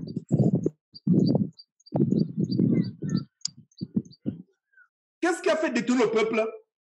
Qu'est-ce qui a fait que plus ils ont été frappés, soit Dieu envoyait les serpents ambulants pour les affliger, soit la terre souffrait, soit les choses terribles se passaient, Dieu les a punis et ils devaient aller directement, en peu de temps, entrer dans la terre promise, mais ils ont tourné en rond pendant 40 ans. Pourquoi? À cause de la nostalgie. Être nostalgique de l'Égypte, de la vie passée, parce que notre vie passée, c'est l'Égypte. Être nostalgique. Il y a des frères, il a abandonné la passion de la musique mondaine, il a abandonné la passion du football. Satan commence à le séduire et le voilà, il se retrouve encore en train de suivre les matchs de football avec passion. Il commence à regarder les choses mondaines à la télévision. La nostalgie, c'est l'arme numéro 1 de Satan. Est-ce que vous saviez cela? La nostalgie, c'est la même chose qui s'est passée avec ceux qui nous ont précédés dans la foi. Ceux qui nous ont précédés dans la foi, qui sont sortis de l'Égypte. Ils regrettaient, oh, on mangeait des oignons, on mangeait du poireau, on mangeait des viandes. On avait toutes sortes de boissons. On avait l'eau à volonté. Mais voilà, Moïse est venu nous jeter dans ce désert. Nous sommes en train de traverser. Le désert n'est pas agréable. Le désert, c'est c'est la rudité. C'est la rudesse et la ridité, le désert. Ce n'est pas agréable. Et bien, des fois, on va murmurer, on va regretter le passé. Votre femme est une pierre achoppante dans votre vie. Vous commencez à penser à l'ex. Vous commencez à penser à l'ex, à l'Égyptien. Voilà comment j'appelle. Parce que l'Égypte, c'est tout ce qui est hors du plan de Dieu. Vous commencez à penser à l'Égyptienne. Mon frère, votre femme vous fait des problèmes, vous commencez à penser à l'Égyptienne. Vous avez des difficultés dans votre marche en Christ, vous commencez à penser à l'Égypte. La nostalgie. Voilà la première clé pour surmonter la tentation. Demandez à Dieu de vous mettre à l'abri de la nostalgie. Vaincre la nostalgie. Et si vous arrivez au point où vous vaincrez la nostalgie, oh là là, ce sera vraiment quelque chose de bien. Quelque chose de bien de vaincre la nostalgie. Alors, vois l'histoire de Jésus, comment il est tenté dans le désert.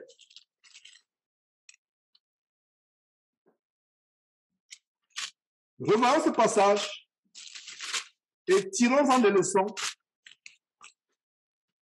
C'est un passage qu'on a partagé et que Dieu vous donne la force de commencer, la force, le temps, la disponibilité pour commencer l'étude approfondie de Matthieu, verset après verset. Matthieu, c'est un grand livre.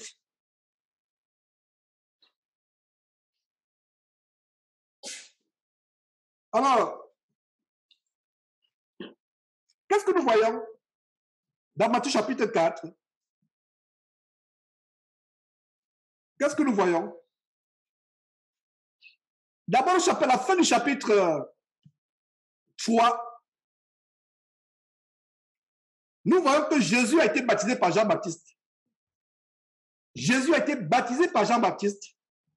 En Jean chapitre 3, nous voyons comment au verset 16, dès que Jésus eut été baptisé, il sortit de l'eau et voici les cieux s'ouvrirent et il vit l'Esprit de Dieu descendre comme une colombe et venir sur lui. Et voici une voix fit entendre des cieux ces paroles. Celui-ci est mon fils bien-aimé en qui j'ai mis toute mon affection. Voilà comment le Seigneur Jésus est rempli du Saint-Esprit. Et une voix se manifeste du ciel. La voix de son Père, la voix de Dieu, son Père, notre Père, se manifeste du ciel en disant, celui-ci est mon fils bien-aimé. Qu'est-ce qui se passe?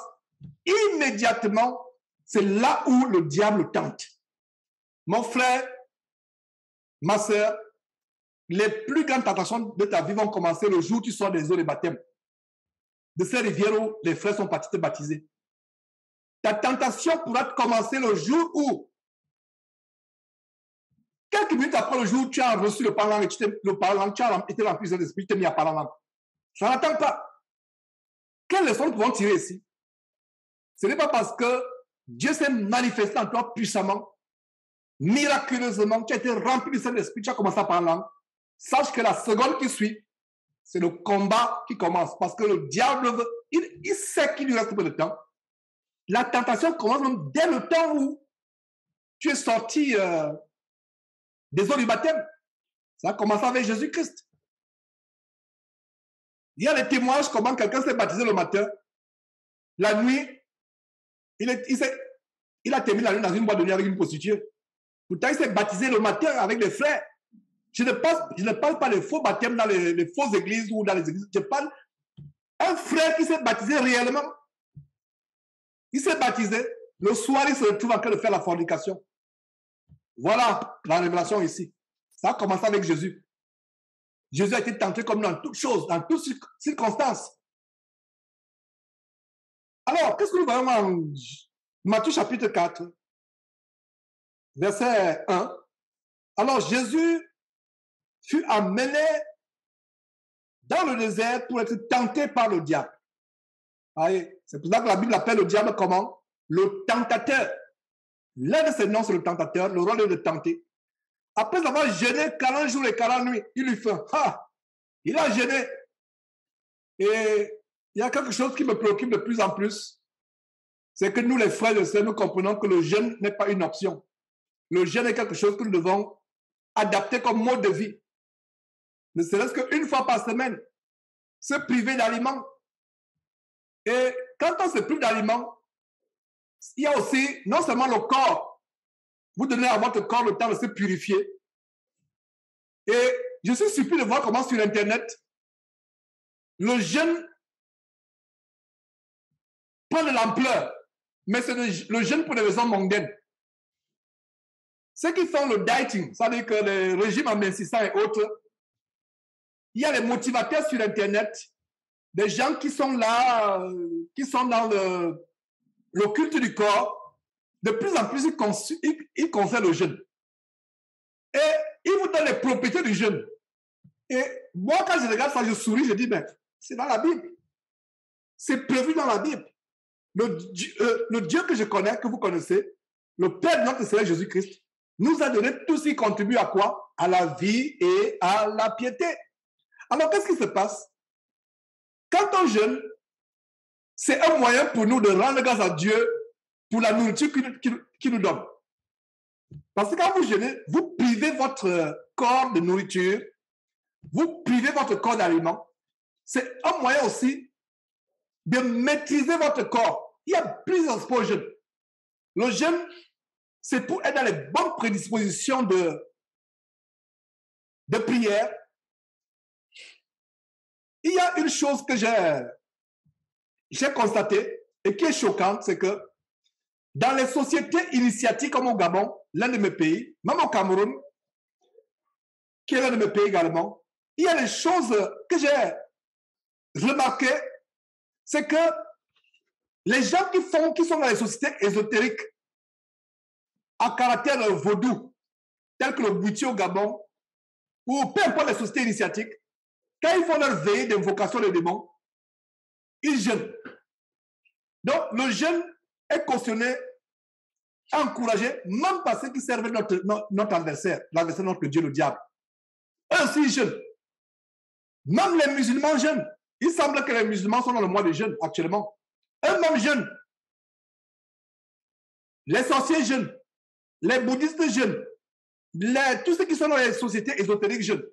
Même les francs-maçons jeûnent. Il y a les francs-maçons ou les chrétiens qui jeûnent pour leurs armes magiques, pour avoir plus de puissance. Pour nous chrétiens, voilà le but du jeûne. Le jeûne, c'est pour contrôler notre corps, pour réduire notre corps, parce que la Bible dit que celui qui n'est pas maître de lui-même est comme une ville assiégée dont les murailles sont tombées. On doit maîtriser nos pulsions, notre appétit. Ça peut être même le jeûne sur le plan sexuel. Prends le temps de dire, voilà, pour Dieu, je peux faire peut-être 1 semaine, 2 semaines, je me prive pour Dieu. Mais si tu as un conjoint qui est chrétien, tu dois demander l'accord de ton conjoint avant de le faire. C'est une parenthèse. Demande l'accord de ton conjoint avant de le faire. Si tu es marié, ma soeur, ton corps ne t'appartient pas, ton corps appartient au mari. Si tu es marié, mon frère, ton corps ne t'appartient pas, ton corps appartient à ta femme. Donc, le jeûne doit être dans commun accord. Demande la permission, frère, à ta femme. Demande la permission, sœur, à ton mari. Maintenant, quand le mari ou la femme, vous avez la permission, vous pouvez maintenant jeûner. Et c'est encourageant. Et s'il n'est pas chrétien, ou s'il n'est pas chrétienne, vous qui êtes chrétien ou chrétienne, demandez la permission, expliquez-lui pourquoi vous voulez le faire. Et si vous demandez, il vous donne la permission, Dieu soit loué. Vous rendez grâce à Dieu et vous jeûnez. Le jeûne aussi peut être le jeûne de ce que vous aimez.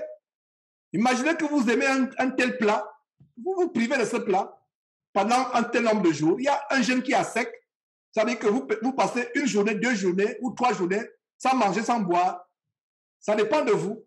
Et le jeûne, c'est une manière d'humilier votre corps et d'être plus disposé à prier, à recevoir les grâces de Dieu. C'est ça le jeûne. Et aussi, il y a un autre aspect du jeûne, c'est que le jeûne nous rappelle comment c'est une grâce d'avoir à manger. Quand vous avez passé 1 journée, 3 journées, et parlant du jeûne, il y a une fausse sœur en Christ avec qui nous étions ici à Houston à l'époque, et aujourd'hui, je me rends compte que c'est une fausse sœur, parce que Dieu nous a montré que c'est une fausse sœur qui a voulu nous détruire, même physiquement, confortez-moi. Physiquement, on a traversé les choses près de ça. Bref, ce n'est pas le sujet aujourd'hui. Pourquoi je parle de cette personne? À l'époque, on pensait que c'était une sœur. J'ai eu à cœur de jeûner et elle ne savait pas que je jeûnais. Je ne sais pas si conforme va qu'on parle à ce jeûne, mais voilà, je pense que je jeûnais seul. Alors, elle nous rendait plus visite. Je ne savais pas à l'époque. À l'époque, Dieu nous avait montré son côté, son caractère, etc. Mais voilà comment elle ne nous rendait pas visite. Elle nous rendait plus visite constamment. Je m'engage à jeûner. Je m'engage à jeûner. Premier jour, je jeûne. Deuxième jour, je ne sais pas si c'était au 2e ou 3e jour, je suis dans la chambre, c'était en haut, où je jeûnais. J'entends la voix en bas. Et non seulement la voix, l'odeur.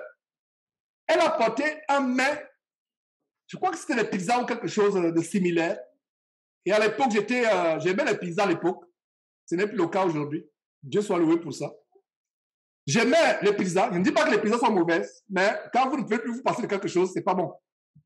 C'est pas bon. Nous devons arriver au point où, et je rends grâce à Dieu de ce que je ne pouvais pas me passer, par exemple, des sodas, du Coca-Cola et autres. Et un témoin aujourd'hui, c'est que quand il n'y a même plus. Voilà un exemple dans le stage. Quand nous sommes arrivés dans ce pays, le coca qu'on nous sert ici n'a rien à voir avec le coca d'Afrique ou le coca en Europe. Alors, quand c'était tellement... Et c'était addictif, on ne savait pas. Et un jour, on était à une réunion de prière et on a donc, après la réunion de prière, on a eu ce sujet que, voilà, effectivement, le coca... Pourquoi on est même accro à cela? Ça vient d'où, etc. On a fait les recherches et un frère et moi, on a décidé, après la réunion, on a dit, sœur, est-ce que vous pouvez nous prêter votre cuisine un instant? Ça, on dit, mais qu'est-ce que vous voulez faire? On a dit non. Et on a pris une bouteille une bouteille entière, un gallon. Je ne sais pas si on dit un gallon en français. Un gallon en anglais, ça veut dire que c'est environ 3 litres ou bref.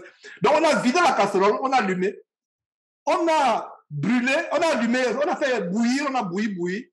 Et après 30-45 minutes, ça a séché et c'était le goudron.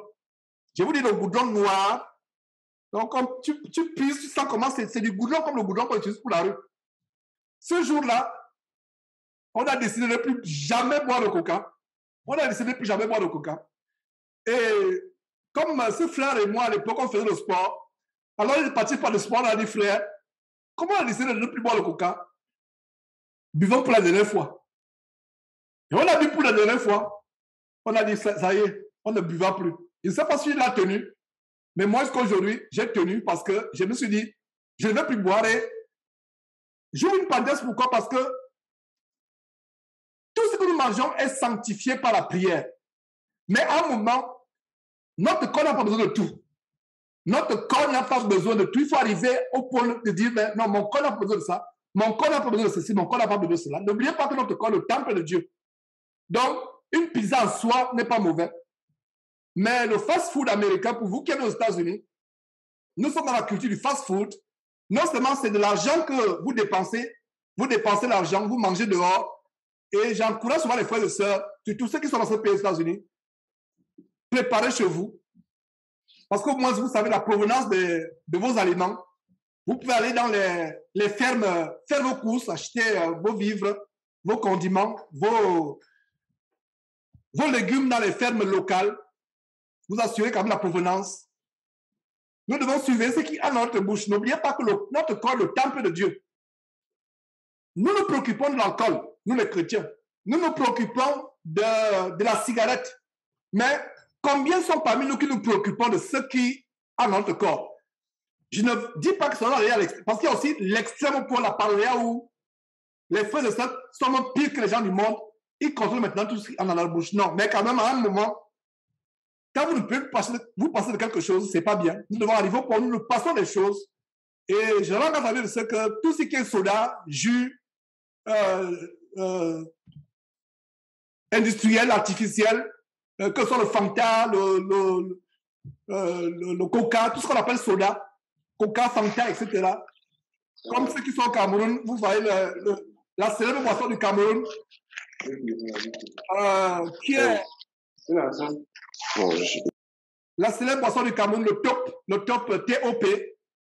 Et dans tous les pays, pratiquement, il y a des sodas au Sénégal, au Cameroun, le top qui est vraiment célèbre. Et même Comfort qui découvrait le top il y a plusieurs années au Cameroun, lors de notre premier voyage, a trouvé ça quand même intriguant, comment les gens sont fascinés par le top. Ils préfèrent même boire, quelqu'un passe la journée, ne boit pas de l'eau, même une seule fois, alors que la boisson la plus bonne, c'est la meilleure boisson, excusez-moi, la meilleure boisson, c'est l'eau. L'eau, donc c'est une parenthèse que j'ouvre, ce n'est pas un cours de diététique que je suis en train de faire, mais notre corps appartient à Dieu. Et autant que faire se peut, recherchons ce qui est naturel. Recherchons ce qui est naturel. Si vous avez la possibilité de faire vos jus avec des fruits naturels, sans sucre ajouté, faites-le. Ajoutez. Et comme de plus en plus, moi j'ai décidé de me débarrasser de tout ce qui est industriel, surtout la boisson. On met l'accent sur la bière, on met l'accent sur le whisky, mais on oublie aussi des poisons parce que c'est... Qu'est-ce qu'il y a dans le Coca, le Fanta?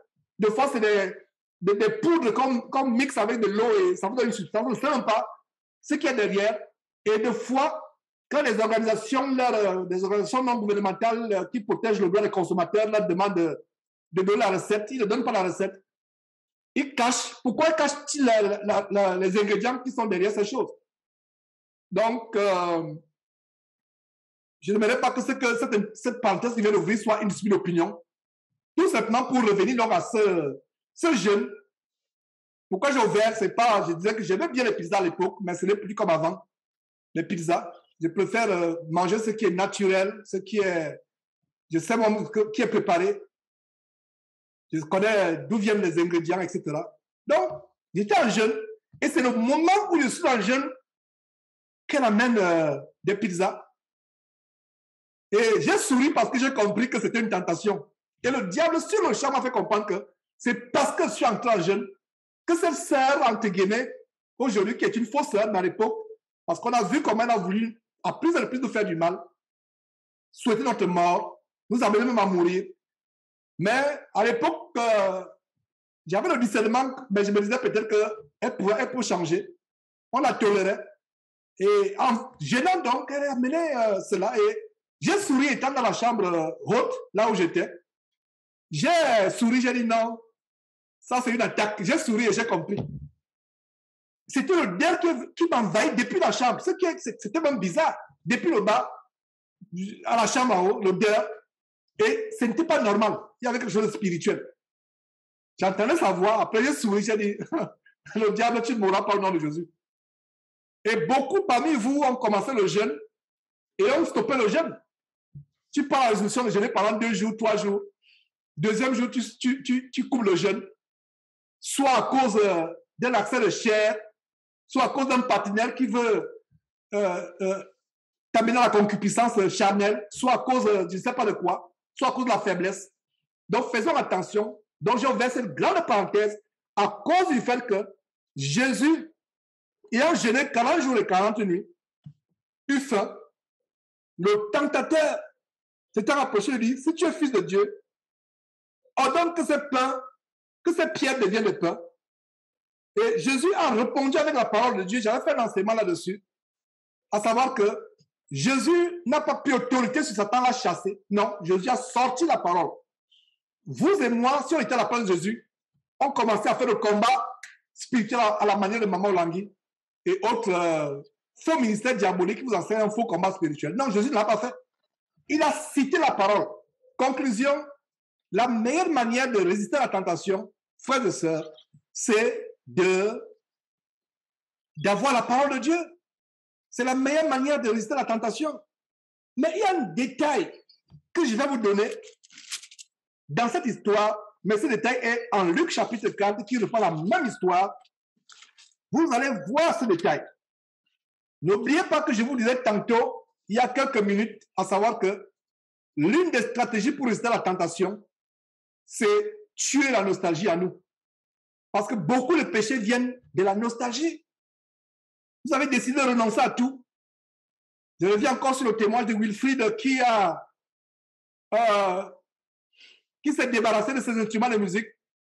Et Wilfried, je crois que, voilà, lui, là, il m'entend. Je ne sais pas si j'étais spontané à Wilfried.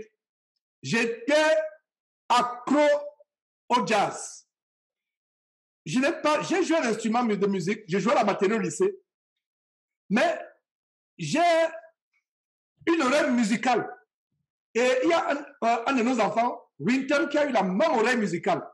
Ça veut dire que quand tu chantes, et c'est faux, je sais que c'est faux, quand tu dégages, j'ai une oreille musicale. Et aujourd'hui, je peux dire que ce n'est plus important. Alors, le jazz, c'est un niveau de perfection musicale pas possible. Ça veut dire qu'en fait, si tu as quelqu'un qui était accro au jazz comme moi, et ça, c'est un des plus grands témoins, je ne sais pas si c'est la première fois que je témoigne, du moins j'ai témoigné, que c'est la plus grande délivrance qui m'est arrivée, me séparer de la musique du jazz et brûler mes disques, parce qu'à l'époque, ce n'était pas les CD, c'était les vinyles. Donc, les collections, aujourd'hui même, j'ai appris qu'il y a des collections qui sont rares, qui peuvent se vendre à, je sais tranquillement, à $25 000, $30 000, des millions de francs CFA. Je m'en suis débarrassé. Il y a des collections que j'avais toute une collection, une fortune aujourd'hui, je m'en suis débarrassé. Collection de jazz. Et il m'arrive que sur la voiture, ou peu importe, dès qu'il y a une musique de jazz, ça veut dire que, par exemple, c'est la radio qui met, j'ai lâché le pouls sur le champ. C'est une réaction normale. Et dès que j'ai lâché le pouls, je ferme la radio. Et je commence à prier. Et Wilfried, je pense que tu sais de quoi je parle. Parce que quelqu'un qui n'a pas été à la musique ne peut pas comprendre. C'est-à-dire que ça fait, quand tu suis une sonorité, un piano, une guitare électrique, comme quelqu'un qui était vraiment célèbre, Jimi Hendrix, ou alors quelqu'un d'autre, je ne sais même pas, tellement célèbre dans le monde. Et c'est là où vous vous rendez compte que c'est l'inspiration démoniaque. Vous avez suivi une guitare, moi j'étais surpris quand Wilfried a fait ce témoignage, une guitare, on met vaudou. Qu'est-ce que le vaudou? N'est-ce pas l'envoûtement? Donc quand tu suis cette musique, elle te rappelle le passé, et c'est comme le parfum. Un parfum peut te rappeler toute ta vie du passé. Un parfum. Imaginez-vous que vous aviez un copain, ou un mari, un ancien mari, ou un ancien copain, une copine qui mettait un parfum. Allez dans un centre commercial. Quelqu'un, vous sentez le même parfum, c'est un parfum distinctif. Voilà comment le diable ouvre toute une page de votre passé. C'est comme la musique. Il y avait des musiques, et ce genre de musique comme le jazz, etc., c'était la musique qui accompagnait une vie de fornication. Et quand cette musique, vous l'écoutez quelque part, la seule chose, si je suis dans un centre commercial, un supermarché, qu'est-ce que je fais? Je bloque mes oreilles. Des fois, c'est pour ça que de temps en temps, je vais avec les écouteurs. Je vais avec les écouteurs. Ça veut dire que quand j'entends cela, je mets mes écouteurs, mais Ce que je conseille, mettez un enseignement biblique, mettez un cantique comme les cantiques que nous mettons, mettez un cantique, mettez à haute voix. Parce que sans le savoir, je vous assure que cet enseignement est tellement profond. En fait, nous sommes en train de voir les mystères de la séduction. Le diable, en fait, des fois les émotions. Vous allez dans la tristesse. Quand la Bible dit soyez toujours joyeux, les plus grandes tentations que j'ai reçues, c'est quand je suis émotionnellement triste. Il y a une situation qui m'afflige, soit une situation de famille, et je me préoccupe de ma famille, je veux qu'il soit aussi attaché à cette parole, qu'il soit de la séduction du monde.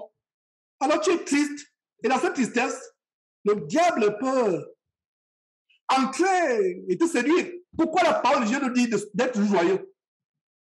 Pourquoi la parole de Dieu dit d'être joyeux? Nous devons nous connaître notre intelligence, connaître notre corps. Il peut arriver que tu es triste. Pour des sœurs surtout des sœurs qui se trouvent seules, elle a renoncé à l'amour du monde. Elle est sortie d'une relation charnelle, une relation sexuelle impudique. Elle se trouve seule. Il peut arriver qu'un soir, vous êtes assis au bord de la fenêtre, vous êtes seul, surtout l'hiver en France, qui est rue, tout est gris. Et vous commencez à penser subitement à ces nuits de chaleur où vous étiez avec votre bien-aimé à l'époque. Et voilà, la porte est ouverte. Donc, il faut vous connaître, bloquer, et ça commence par l'intelligence. Quand tu vois qu'il y a une émotion, tu es triste, chante les cantiques. Cette histoire de tentation que nous sommes en train de partager aujourd'hui, je ne pense pas qu'on puisse même effleurer le 1 millième, parce que je suis en train d'effleurer quelques aspects, donner quelques bribes. C'est un mystère, le mystère de la tentation. C'est un grand mystère. Et vous vous retrouvez en train de faire de péché même sans vous en rendre compte. Vous vous retrouvez, mais qu'est-ce que je suis en train de faire? Mais il est tard. Soit la parole est sortie de votre bouche, soit la pensée est sortie. Donc faisons attention. En fait, le but, c'est quoi, comme je suis en train de terminer cet enseignement? C'est de veiller sur notre intelligence, de veiller sur nos émotions, de veiller sur nos sentiments, de veiller, d'être attention, de faire attention. Dès que tu es triste, chante les cantiques. Dès que tu sens une faiblesse, commence à prier Dieu, commence à lire la parole de Dieu. Dès que tu sens quelque chose qui ne va pas, aujourd'hui nous avons la Bible audio, même la Bible audio, mets-la à haute voix, mets la Bible audio, mets les psaumes, mets l'évangile, mets les épîtres à haute voix, tu commences à suivre. Mets la musique. Tu te sens seul, surtout la solitude. La solitude, c'est une des portes ouvertes. J'ai connu la solitude. Aujourd'hui, par la grâce de Dieu, selon le dessein de Dieu, parce que le dessein de Dieu peut être différent dans ta vie, différent de ta vie et différent de ma vie. À un moment, j'ai connu la solitude. J'étais seul. J'avais tout l'argent du monde. J'avais tout ce que je voulais. Mais à un moment, j'étais seul. Et pour combler cette solitude, mauvaise compagnie, aller dans les boîtes de nuit, mauvaise compagnie, mais quand tu rentres le soir, tu es seul. J'ai connu cette solitude. Mais aujourd'hui, la bonne nouvelle, c'est que, ma soeur, tu n'es pas seule. Tu penses que tu es seul physiquement, mais les anges sont là, t'entourent. Les anges sont là, t'entourent. Donc, le diable passera par toutes sortes de situations, la solitude, la nostalgie, même le temps qu'il fait dehors, la grisaille. Il y a une sœur qui à l'époque, elle était en France, même toujours en France, qui disait que l'hiver, c'est des moments insupportables. Vous êtes seul, la grisaille dehors, tout est gris. En Europe, tout est gris. Vous vous retrouvez seul. Vous avez la nostalgie de vos parents en Afrique, qui sont restés en Afrique. Vous vous retrouvez seul dans cette chambre. Vous avez la nostalgie. Et ça commence par la nostalgie de la famille. Et vous ne savez pas quand est-ce que la nostalgie de la famille a cédé le pas à la nostalgie d'un ex avec qui vous faisiez la communication. Rapidement. C'est pour ça que contrôlons nos pensées. Ça veut dire que 24 heures sur 24 heures, pensons la parole de Dieu. Voilà une grande stratégie pour vaincre le péché. Voilà une grande stratégie pour vaincre le péché, la tentation. Vivons la parole de Dieu. 24 heures sur 24 heures. Alors, Luc chapitre 4, terminons par là. J'espère que ces conseils vont vous aider. Beaucoup de choses ont été dites. Si vous pouvez tout retenir, Dieu soit loué, mais retenez ce qui peut vous amener vraiment à sortir du péché. Par la grâce de Dieu, je multiplie ces exemples afin que chacun se reconnaisse dans sa situation. Est-ce la nostalgie de ma vie passée qui m'amène à pécher? Est-ce la nostalgie de l'argent que j'avais? Imaginez-vous, par le passé, vous vous offriez n'importe quel restaurant, n'importe quelle chaussure, mais aujourd'hui, à cause de votre intégrité, vous avez des problèmes à gérer le fin de mois. Le diable peut vous tenter pour dire que, mais regarde, tu es dans la fausseté, regarde tout ce que tu avais. Tu faisais le faux, le mensonge, regarde tout ce que tu as fait. Pourquoi ne pas repartir l'affaire? Il va t'amener, il va te convaincre. Il va dire, non, c'est pas mauvais, mais les autres questions le font. Tu peux aussi le faire. Il va commencer à te convaincre que non, pourquoi? Regarde, ta femme est partie, tu as décidé de rester chaste. Mais qui t'a dit que c'est le marié, c'est une mauvaise chose? Va encore bien vérifier le verset là. Va encore bien vérifier. Quand le diable commence à dire, il va vérifier, parce que ça se passe dans la pensée. Et la chair est faible. Et c'est pour ça que nous n'avons pas un souverain sacrificateur qui ne compatisse pas à nos faiblesses. Hein? Regarde, tu avais de l'argent, tu avais tout ce que tu voulais. Regarde. Tu étais puissant. Mais aujourd'hui, le bail doit venir toutes les fois, ne m'en frappe pas ta porte. Il doit venir t'humilier. Mais fais cela, tu n'as même pas besoin, tu pourras même payer le loyer là pendant 2 ans ou 3 ans. Et même acheter ta maison, regarde ta vie, regarde ce que ta vie est devenue. Est-ce que vous voyez le combat avec le péché des frères et sœurs? C'est le combat. Le Seigneur Jésus est passé par là. La Bible dit que s'il fallait dire tout ce que le Seigneur Jésus-Christ a fait, c'est à quoi il a été confronté, cette Bible serait, je ne sais pas, un gratte-ciel. La Bible aurait la taille d'un gratte-ciel. Mais on donne l'essentiel. Et justement, dans Luc chapitre 4, il y a un détail, mes frères et sœurs, par rapport à la tentation de Jésus-Christ. Le détail, c'est quoi? Reprenons cette histoire, parce que ce détail n'est pas dans Matthieu chapitre 4, verset 4, qui reprend la même histoire. Jésus, rempli du Saint-Esprit, revint du Jourdain et il fut conduit par l'Esprit dans le désert. Verset 2, où il fut tenté par le diable pendant 40 jours. Tenté pendant 40 jours. Mes frères et sœurs, bien de fois, on est tenté pendant 1 jour, on commence à se plaindre. Oh Seigneur, je ne peux plus supporter. C'est fort. Il fut tenté pendant 40 jours. Voilà la tentation. Il fut tenté pendant combien de jours? 40 jours. Mais Matthieu chapitre 4 nous a pas dit qu'il fut tenté pendant 40 jours, n'est-ce pas? C'est pour ça que la Bible se complète. Quand vous avez plusieurs endroits des évangiles ou de la Bible qui racontent un même récit, lisez tous les contextes parce que chaque contexte apporte une idée additionnelle, une information additionnelle.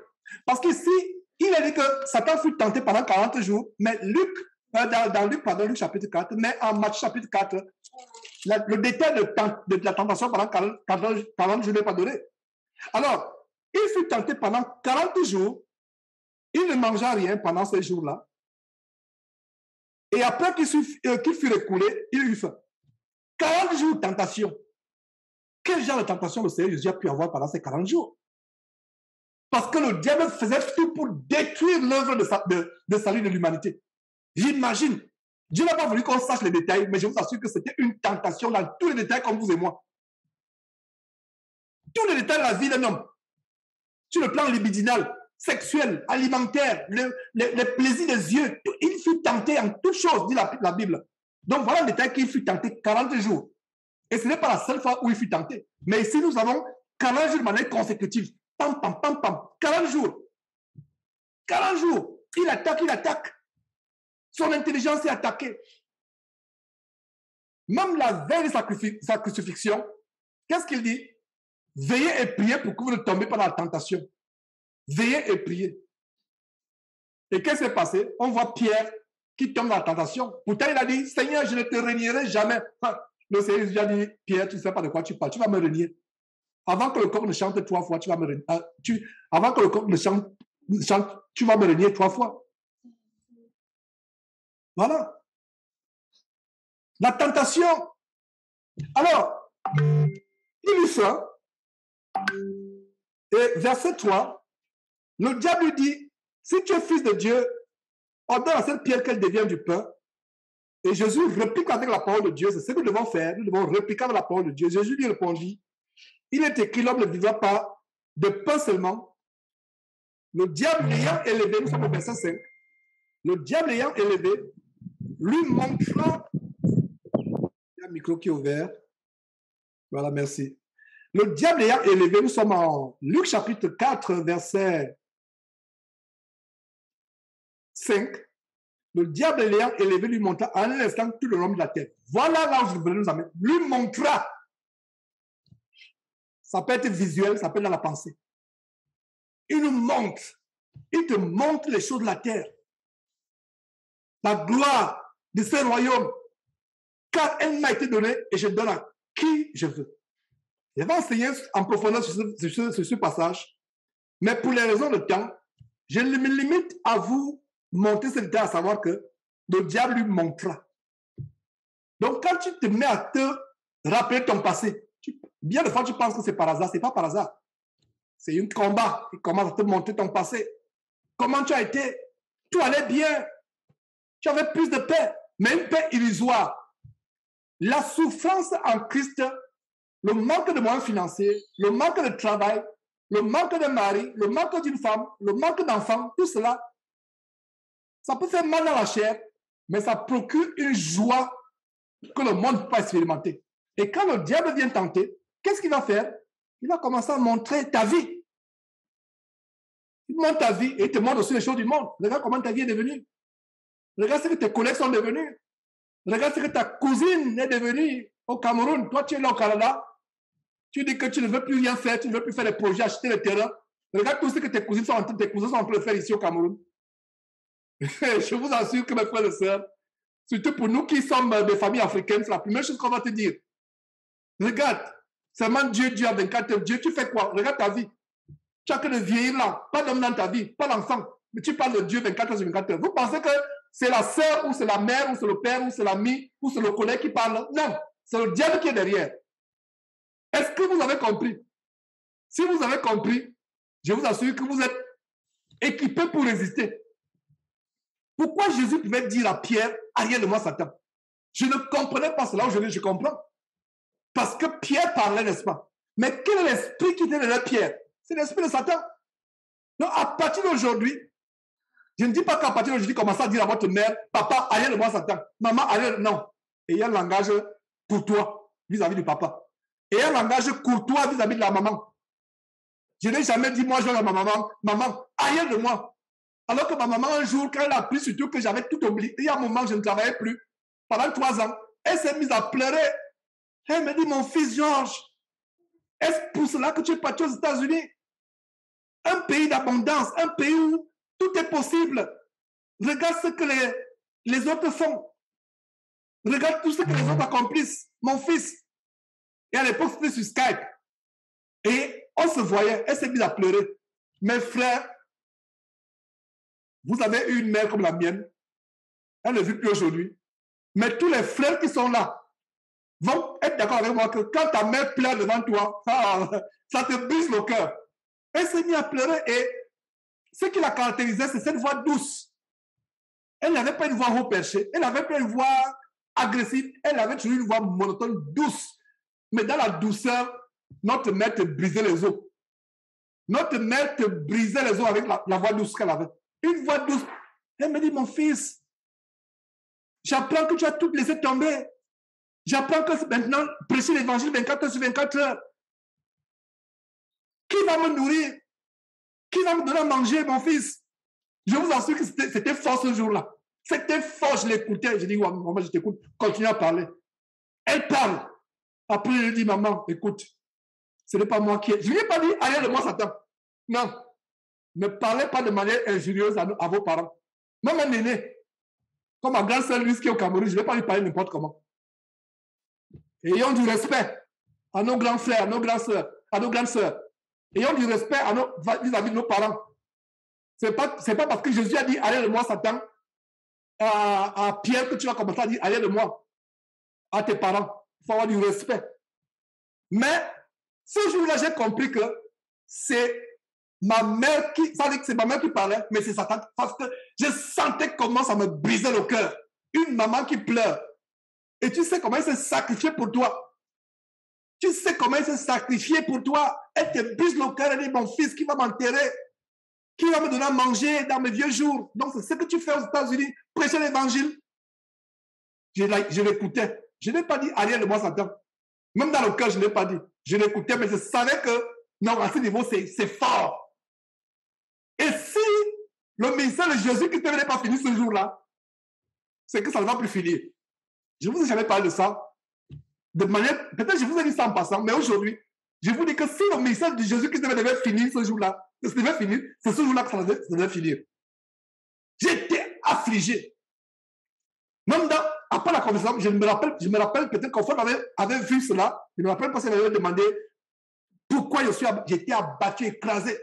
Mais pas abattu par rapport à ce que ma mère me disait. Abattu parce que elle ne comprend pas que ce monde n'est rien. Elle ne comprend pas. Comment peut-elle comprendre que tout dans ce monde, elle peut avoir le fils le plus accompli du monde, le fils le plus du monde, mais elle se trouve en enfer. J'étais triste. Mais je vous assure, humainement parlant, c'était une tentation forte. Et peut-être qu'on a une réunion où nous allons partager tous ces points de tentation auxquels nous avons été exposés. N'est-ce pas? Ce serait intéressant, n'est-ce pas? Où les frères partagent les tentations auxquelles ils ont été exposés, comment ils ont surmonté la tentation. N'ayons pas peur de dire les choses que nous avons surmontées. Que ce soit sur la démo sexuelle, que ce soit sur l'ivoirien, n'ayons pas honte. Ayons le courage de dire que frère, un jour, voilà où je suis arrivé. Voilà ce que j'ai fait. Voilà comment une ex a voulu me faire tomber. Mais voilà comment j'ai résisté. Ça va nous encourager.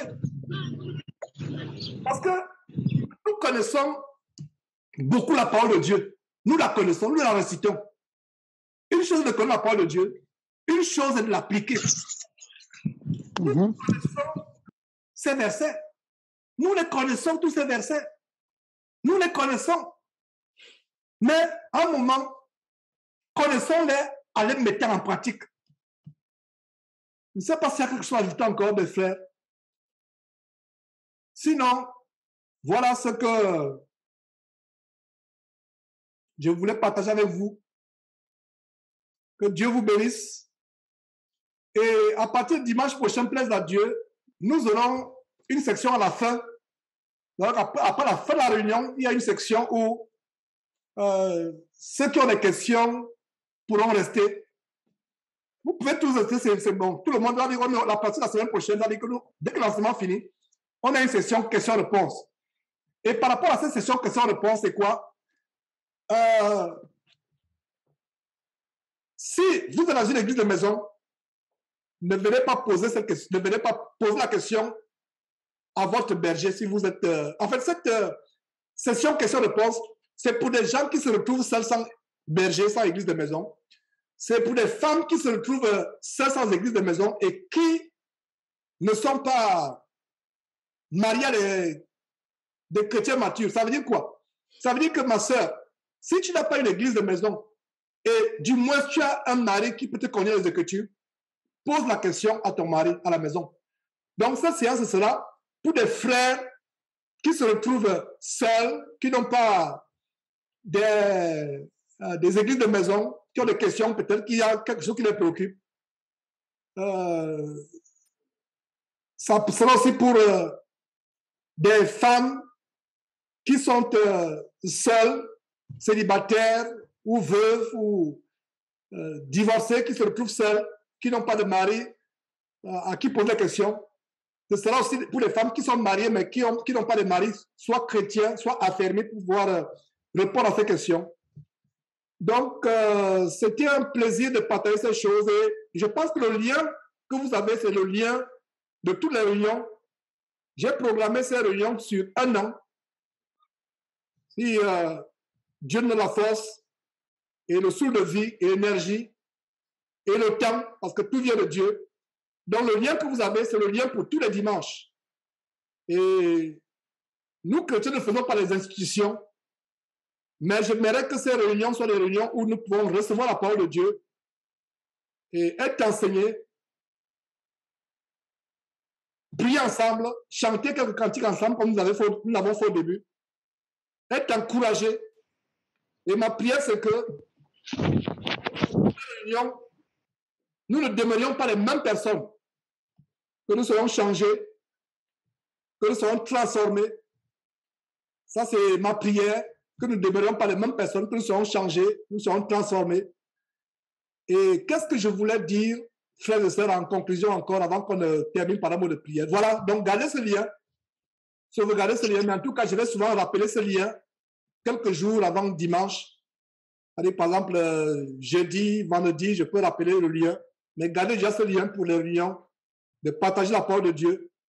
Et la semaine prochaine, il y aura une série questions-réponses après l'enseignement. Et je répète que les questions, ce sera exclusivement pour ceux qui n'ont pas les églises de maison. Ça veut dire que si tu as un berger, pose la question à ton berger. Maintenant, si le berger ne peut pas répondre, on peut envoyer la question à plusieurs frères, à moi et à d'autres frères. Si tu as un berger, pose la question au berger. Donc, la réunion, ce sera seulement pour, enfin, la session question-réponse à la fin de l'enseignement. Ce sera après qu'on a dit Amen. C'est-à-dire qu'on a fini avec l'enseignement, on a prié, on a dit Amen. Et maintenant, session question-réponse. Vous pouvez toujours rester, mais ce sera surtout pour ceux qui veulent être édifiés sur certaines choses, qui n'ont pas d'église, qui n'ont pas de berger, ou des femmes qui se trouvent seules. Et ce sera aussi l'occasion peut-être de recevoir des témoignages. Et ma prière, c'est qu'on reçoive des témoignages, comment Dieu vous a fait surmonter la tentation. Peut-être plus tard, j'entrerai encore en profondeur dans d'autres aspects, comment Dieu m'a fait traverser la tentation. Et surtout, jeunes gens, le diable vous attaque. Le diable voudrait que vous déshonorez Dieu par votre corps, que vous ayez le sexe avant le mariage. Donc, jeunes femmes, jeunes filles, jeunes sœurs, jeunes frères en Christ, adolescents, vous travaillez certainement l'époque de votre vie où toutes les passions de la chair s'embrassent dans votre corps. Il y a ce développement hormonal. La science va vous dire que c'est normal, votre corps se transforme, c'est normal d'avoir ces passions. Dieu qui vous a créé sait que c'est normal. Mais Dieu sait aussi que il vous donne la force de vaincre vos pulsions et d'attendre la femme que Dieu vous a réservée, jeune homme, et d'attendre le mari que Dieu vous a réservé, jeune femme. Alors, nous allons terminer par un mot de prière. Je vais demander à un frère qui est inspiré de débloquer son micro, de rendre grâce à Dieu pour cette prière, pour cet enseignement, pour cette réunion de prière et d'enseignement, et de conclure aussi par un mot de prière selon qu'il est inspiré. Donc, frère, si tu es inspiré, débloque ton micro, je ferme le mien.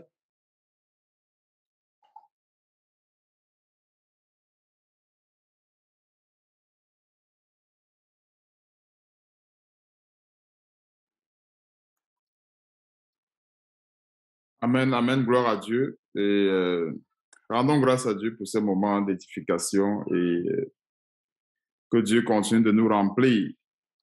Donc, afin que nous continuions la marche chrétienne jusqu'à la fin. Prions. Éternel Dieu, nous te bénissons, nous te rendons grâce, Seigneur, pour cette grande nourriture que tu nous as donnée aujourd'hui. Cette nourriture qui a non seulement contribué à nous briser, mais aussi également cette nourriture qui nous remplit afin que nous soyons toujours prêts, nous soyons toujours remplis de ton esprit, tel que tu nous le recommandes dans ta parole. Merci encore, Seigneur, pour le bien que cela fera dans notre marche spirituelle avec toi. Donne-nous encore une fois de plus, Seigneur, de mettre ces choses en pratique afin de ne pas être les auditeurs oublieux. Merci, Seigneur, pour le temps, pour la disponibilité de chacun de nous. Et donne-nous encore, Seigneur Dieu, de continuer de baigner dans ces choses. Car, Seigneur, si nous sommes encore sur cette terre, c'est pour accomplir une mission. Nous avons tous un devoir accompli afin, Seigneur, de pouvoir rendre compte à la fin.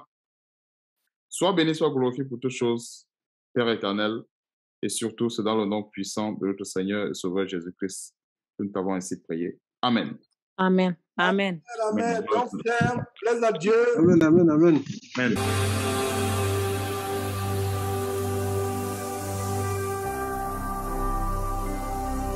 Jésus-Christ TV, vous connaîtrez la vérité et la vérité